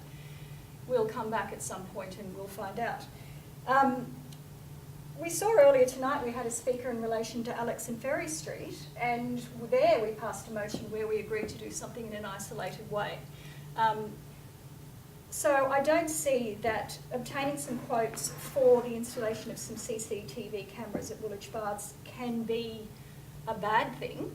In fact, I think it can go some way to helping some of those residents in that area. So I agree with the motion. I agree, the only amendment I would have proposed would have been in relation to the time frame, because I imagine it will have to go out to tender. But I don't think that will be a long process, and I think the end of March is probably quite achievable. So there's nothing to be lost by doing this, by going ahead with the original motion. And fantastic, we're doing a safety audit. That's absolutely great, and we will get some great results out of that. But I'm absolutely agree with Councillor Collins when he says that some of the areas that will need CCTV cameras, if they need them, will be Woolwich Baths and perhaps Clark's Point area. Thank you, Councillor. So you're speaking against Councillor Williams' motion. Anybody like to speak for Councillor Williams' motion? Amendment, excuse me. I'll speak for it. I think we do. We're in the middle of a community safety audit. We may well find out we need to do something in those areas to protect the people and improve safety. But if we're in the middle of the audit, let's do it properly. Let's do all areas and let's get it done at once. So I support you, Councillor Williams. Anybody wishing to speak against? For? Councillor Crassley. It's wise advice, Councillor Williams. I think, and as you say, Mr Mayor, we're in the middle of that. I think the perception in the community that one certain area that's had a problem when other areas have had plenty of antisocial behaviour issues as well. Perhaps you get more emails on it because it's your ward, but I think from a perception in the whole community, I think the safety audit is the smartest and wisest way to lead, and it's certainly the most cost effective. From efficiencies of scale, if we identify other areas in the community that need CCTV footage as cameras as well, obviously the quote's going to be different and we have to go back to the drawing board. By the sound of things, if this audit's already underway, we're talking a matter of weeks anyway. Why not wait and get it right and do it once? All right, has everybody spoken? Okay, I'll put Councillor Williams' motion. Right, yeah, absolutely, you can. First of all, I was just going to clarify it, but I'll write a reply and then I'll clarify it. Right, okay. Thank you. Thank you, Mr Mayor. I'm getting a bit tired here tonight of Councillor Collins constantly saying things that I'm allegedly said that I didn't say. I did not say I don't support safety for Hunters Hill community. I did not say that I wouldn't support these CCTV cameras. What I am saying is let's get it right. Let's make sure there's equity in the process. The community, there's a transparent process where the community can see why council is making decisions. And I would imagine there are a whole lot of standards out there that you have to comply with to put these cameras in. And in the audit process, I'm sure we'll learn and be advised on what you need to put where. And to me, that is the important step you take. You find out what the priorities are, you find out what the standards and things are needed, then you start implementing and getting quotes. I just can't see how you could ask people to tender by saying we want some cameras. You've got to specify what you want if you're going to get what's needed. Otherwise, you're just going to get a very dispersed range of responses in the tender process that be very hard to find what is truly needed. So my view is these are important, along with many other issues that people are facing with conduct that is antisocial, and but we've just got to be careful about how we do it. We've got to be transparent and we've got to build it on the best standards available. Thank you, Councillor. So the motion, the amendment is that the motion be deferred until a community safety audit is conducted and we have the results. I'll put the motion. Those in favour? Against? That's carried. Thank you, Councillor. 3.5, notice of motion to confirm Labor's housing targets policy in Hunters Hill. Councillor Miles. Is there a seconder? Councillor Collins? Councillor Miles. Mr Mayor, as many of us will be aware, Michael Daly, the leader of the New South Wales opposition and head of the Parliamentary Labor Party, has singled out Hunters Hill to change housing targets. Earlier this evening, we received a letter. I think all councillors were CC'd in on a letter from the Labor candidate for Hunters Hill. No, Mr Mayor, I didn't get. I haven't seen it either. No, well, I will table it for the benefit of you were apparently all CC. Council email or Council email. Yeah. I will table it for the benefit of other councillors. The recommendation that I'm proposing is that that Hunters Hill Council condemns the New South Wales Labor Party policy targeting increases in development across Hunters Hill municipality. Number 2, the council write a letter to the New South Wales Parliamentary Labor Party, the Honourable Michael Daly, and the Shadow Minister of Housing, Tanya Mahalik, seeking clarification on the specific increased housing targets in Hunters Hill LGA, outlining council's disappointment in the policy and requesting that the current housing targets remain in place. And number 3, the council write to the Lane Cove candidate, which point 3 can be deleted now because he has written us a reply. Not that it helps very much given that there's nothing in it. The point of this motion is this. Arbitrarily, it would seem, the New South Wales Labor leader has singled out Hunters Hill as a council that does not meet its targets in terms of housing increases. Tony Coote, a former president of the Hunters Hill Trust, penned an excellent letter to the editor outlining exactly how Hunters Hill Council not only meets its targets but exceeds on a per head basis the amount of domiciles that should be being provided in an LGA of our size, and an LGA that is not a Greenfields Council, that has an emphasis on heritage and conservation that we are rightly proud of. The letter that I will table for the minutes basically says that Labor has no specific commitments to any housing target increases in Hunters Hill. Well, given the Labor leader in New South Wales specifically targeted Hunters Hill and said that we didn't meet our housing targets, I think it's only right that we write a letter to Michael Daly and the Shadow Minister for Housing to clarify exactly what their policy is in terms of Hunters Hill and whether or not it is their intention to increase our housing targets, which, as has been outlined before,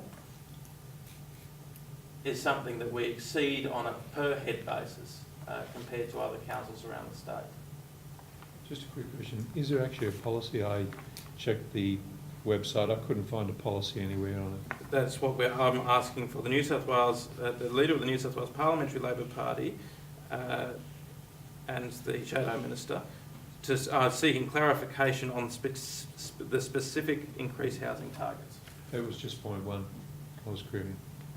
Well, the Labor Party's policy being the announcement by Michael Daly in the press that Hunters Hill is not meeting its housing requirements. Right, I just can't find a policy, that's all. Well, Maybe I think the comments by the New South Wales Labor leader speak for themselves. Okay. But I can't find a policy. Maybe we could make some minor adjustments. Perhaps we could say that Council condemns the New South Wales Labor leader's comments targeting increases of development in Hunters Hill, if that is okay. Could I suggest an amendment? That we just take out point 1 and we just do point 2? You don't want to you don't want to I don't want to condemn something. condemn. I just don't. Have any housing information increases on. in Huddersfield. I can't condemn a policy I haven't seen. The comments you would have seen, surely. It's just a suggested amendment. If there's an It's up to issue you, there- it's up to you, councillor. I would prefer that the Huddersfield Council condemning the comments by the New South Wales Labor leader is fully appropriate, unless it is the position of a councillor.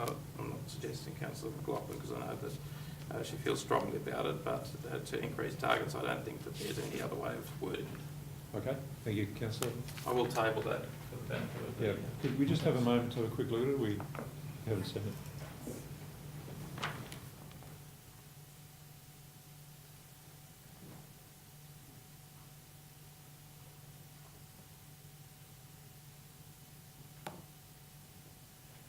New South Wales Labor has not given any specific commitments to any local government area in New South Wales about what their housing target should be, nor will it.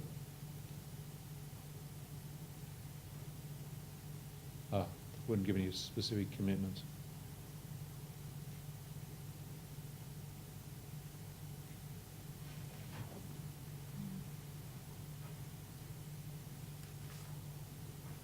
Okay, thank you for that. So we have a motion on the table and seconder. Who would like to speak against that motion? Councillor Sanderson? Could I suggest an amendment? Do you have an amendment? Councillor Sanderson. Yes, the first sentence, I think, should read that, has it been deleted or just I've got something there? No, I think it's been amended. It's been amended. What's it now? See, the council condemns New South Wales Labor Party's leaders' comments in the media targeting increases in development across Huddersfield municipality. What I would suggest would be the council expresses its deep concern about statements made by the leader of the New South Wales Parliamentary Labor Party, the Honourable Michael Daly, about increases in housing supply targets for the municipality of Huddersfield. Could you read it again, please, for Councillor Miles? That's fine. Hard copy. That'd be great. Thank you. All right. You happy with that? Councillor Miles? Yep. Makes sense. All right, with that amendment, and we'll get it up on the screen before we vote on it. Anybody wishing to speak? You're making the amendment? Councillor Miles accepted the amendment. Is there anybody wishing to speak against the motion as amended? I'd like to move the amendment. We have another amendment. Councillor Williams, please. My amendment would be that council include in that letter the reasons why it believes Huddersfield shouldn't have increased targets. Whenever Councillor Miles has made reference to Tony Coote's article, I'd probably leave part of Tony's comments out, but basically the bulk of them do reflect that argument in a very sound way. There are real justifiable reasons why we don't have a large housing target, and I think they need to be made very clear to the Labor people. Sorry? Well, yeah, but there are other constraints which need to be built into that response. So rather than just say we don't think it should change, we should say why we don't think it should change, is what I'm suggesting. All right, let's catch up.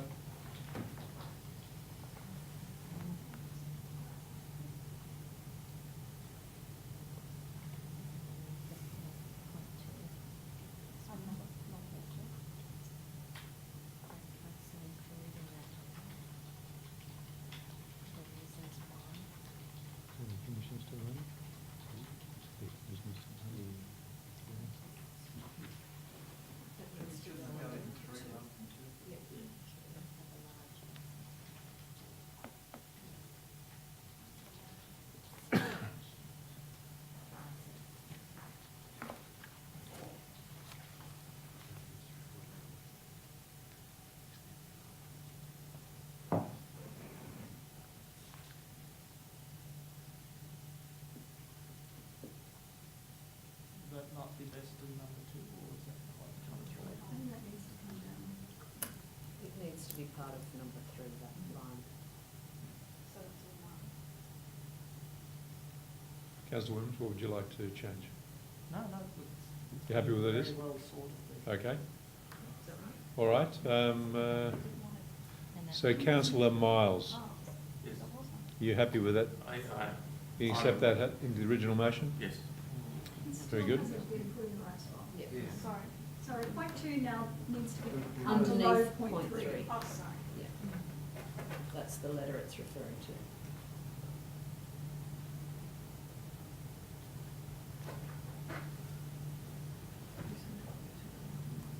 Anybody wishing to speak against the motion as it stands? Not against it, but just to add a little more. Do you want to make an amendment? Are you suggesting an amendment to the motion? A little. Just a little one? Yep. How many words, Councillor Cresswell?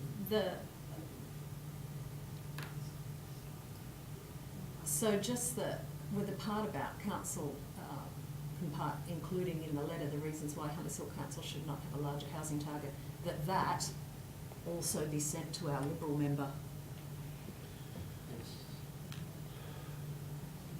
Why council shouldn't have larger housing targets. I don't quite know how you're going to make that happen. Does set policy is our current target, which is low. There's an election It's not coming low, up and it's things will appropriate. change, and we just want to reiterate our position on why we don't want to increase housing targets. So we could get a confirmation. Yeah. Well, we're sending this to your Labor shadow, and we'd like you to see it as well. Councillor Miles? The council also write to the current local member clarifying our position. As above. Yeah, clarifying our position as above.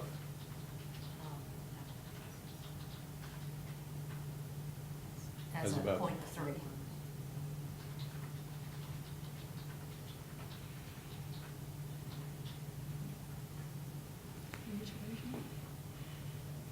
Councillor Miles? Happy with that? All right. Clarifying or confirming? Confirming, I think. Confirming council's position. Planning Minister? Yes. Yes. Minister. Minister for Planning, local member, Minister for Planning, Mr Anthony Minister for Robertson. Planning. Fine. Team council. How's that? Can get a little bit No, of a that's try. it, we don't do any more minutes. No, sorry.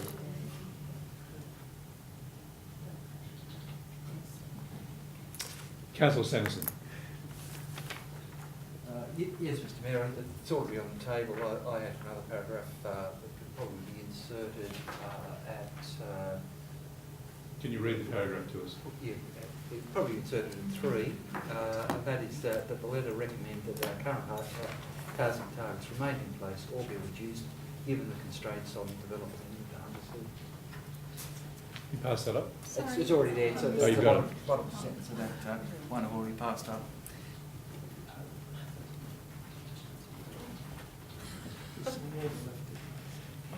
Okay. So that will make the end of 2 redundant.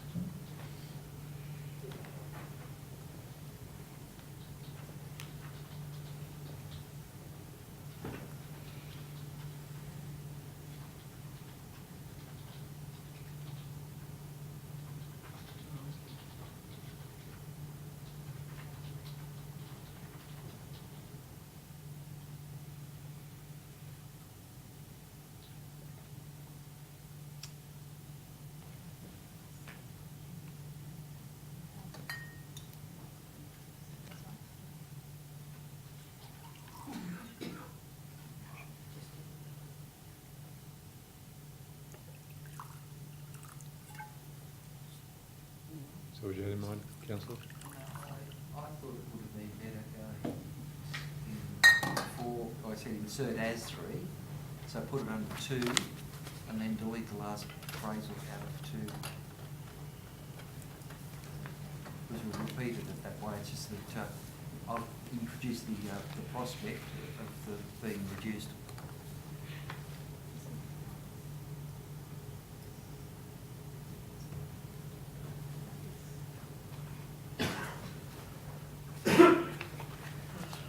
terrible system, isn't it?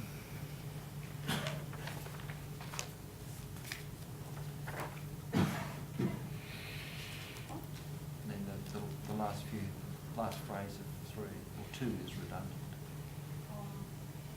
From where to where? From, get rid from, or delete from and to the end of the sentence. And requesting? Yep. Are you happy with that?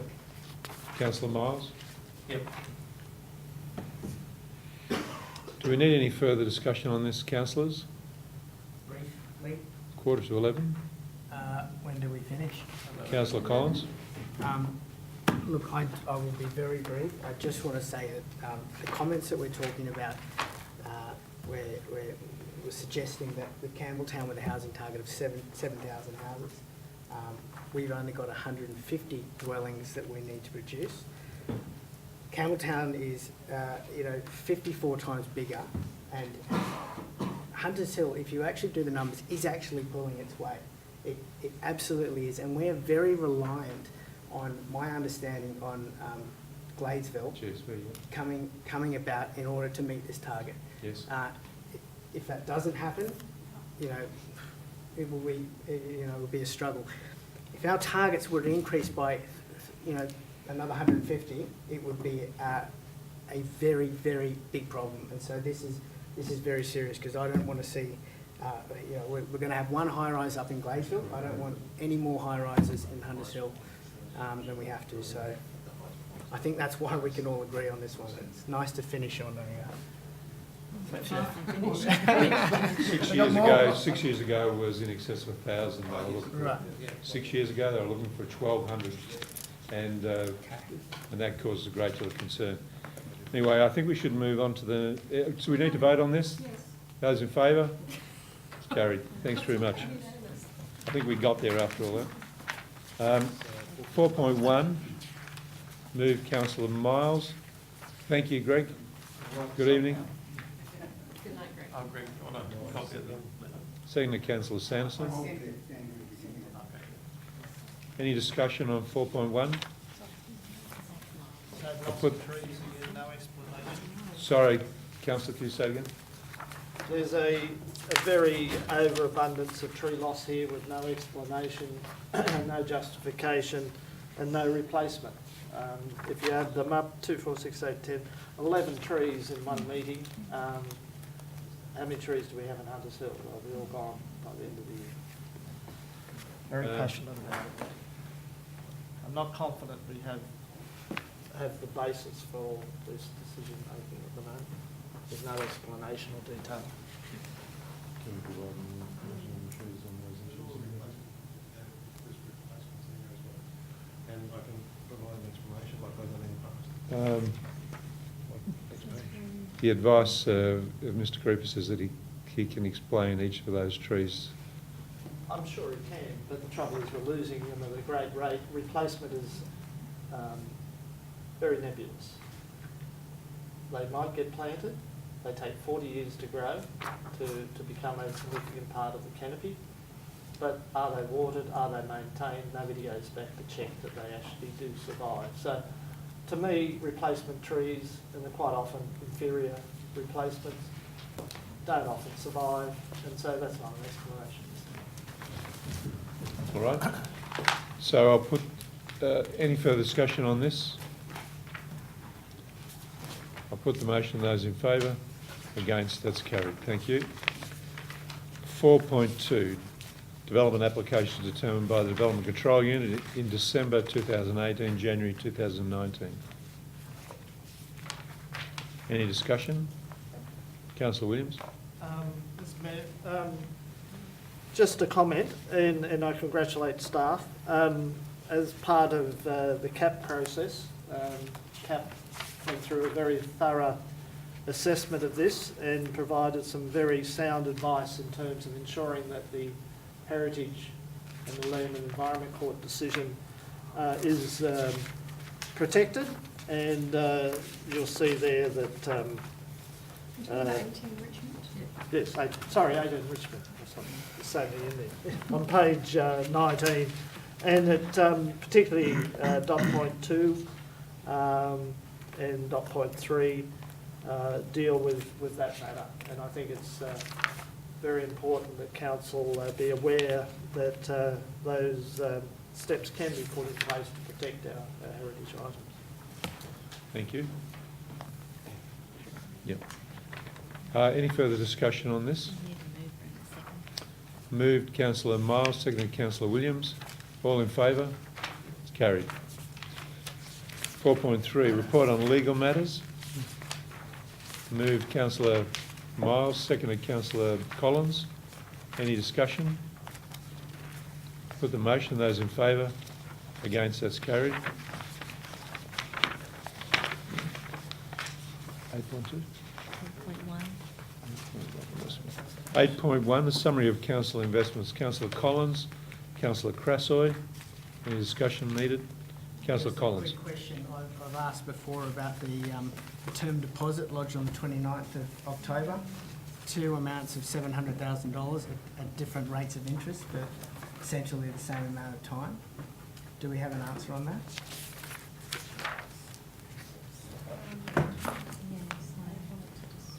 I don't think we've got Yes. May here, have we? No. Well, can we come back to you with an answer during the week? Can I? Yeah. Yep. Can we come back with an answer? It was going to happen before. Can we get that by next meeting? Yep. Yep.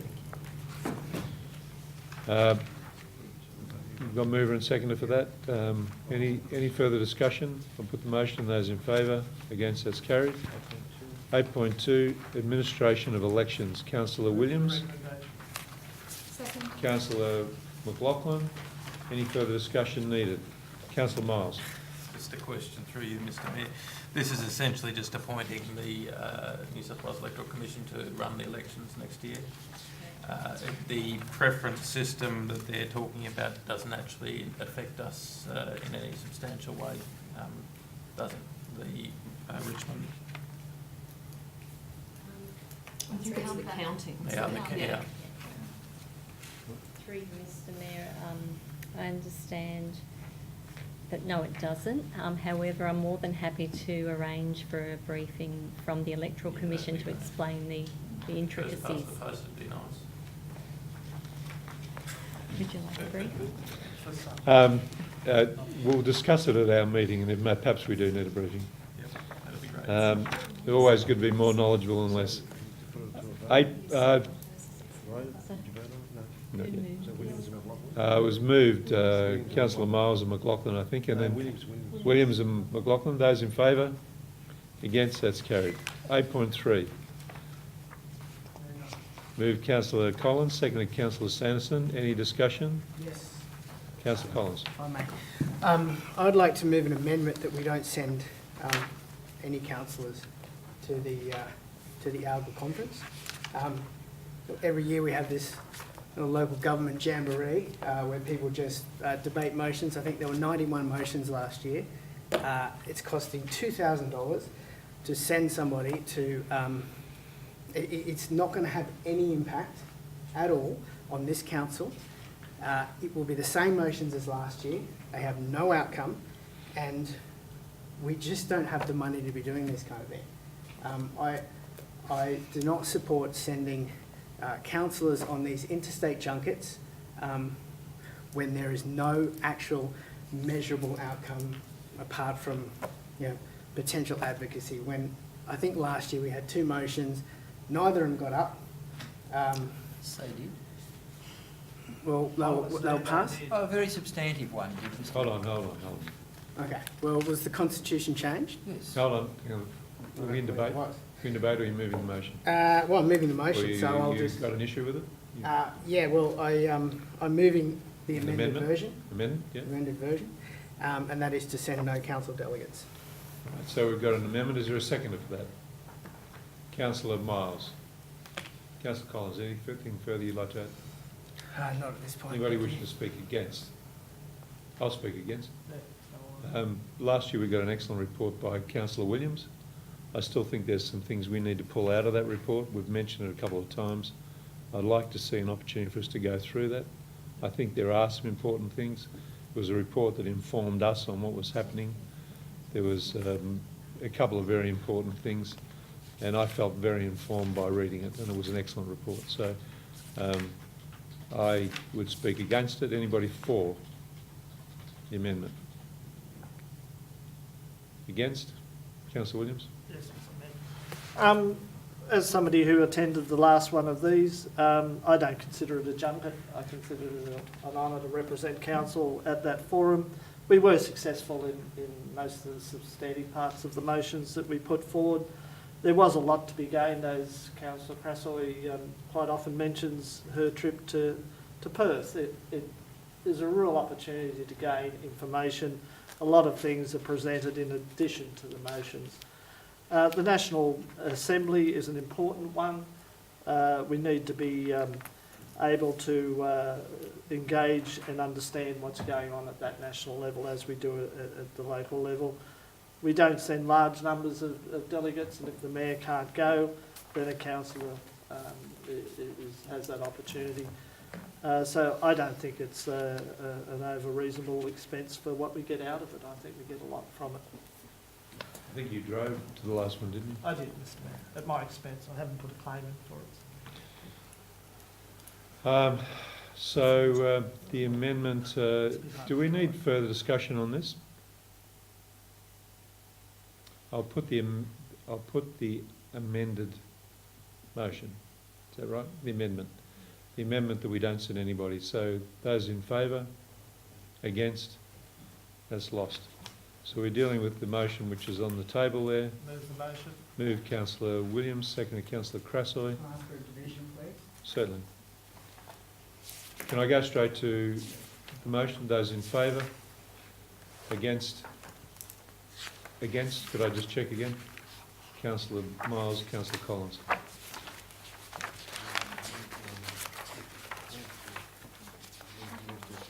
I'm just watching the time here. Yep. You've got 2 minutes. Monthly report on outstanding matters. Councillor Miles, moved Councillor Miles, seconded Councillor Williams. I have Councillor questions. Sanderson, go ahead. I have questions, but I'll hold my fire. You what? I do want to raise things, but next meeting. Councillor Sanderson. Yeah, could I just quickly note that on the bottom of page 88, there's an item, Public Transport and Traffic Advisory Committee, parking at Alfred Street. There's a list of things to be done there, which is labelled complete. They have not been completed as yet. The yellow lines being introduced, is that it? Yeah, the yellow lines have been painted, but none of the other actions have been taken. Completed. Completed, it should say. Partial completion. Councillor Sanderson. Partial completion. Yes, partial completion.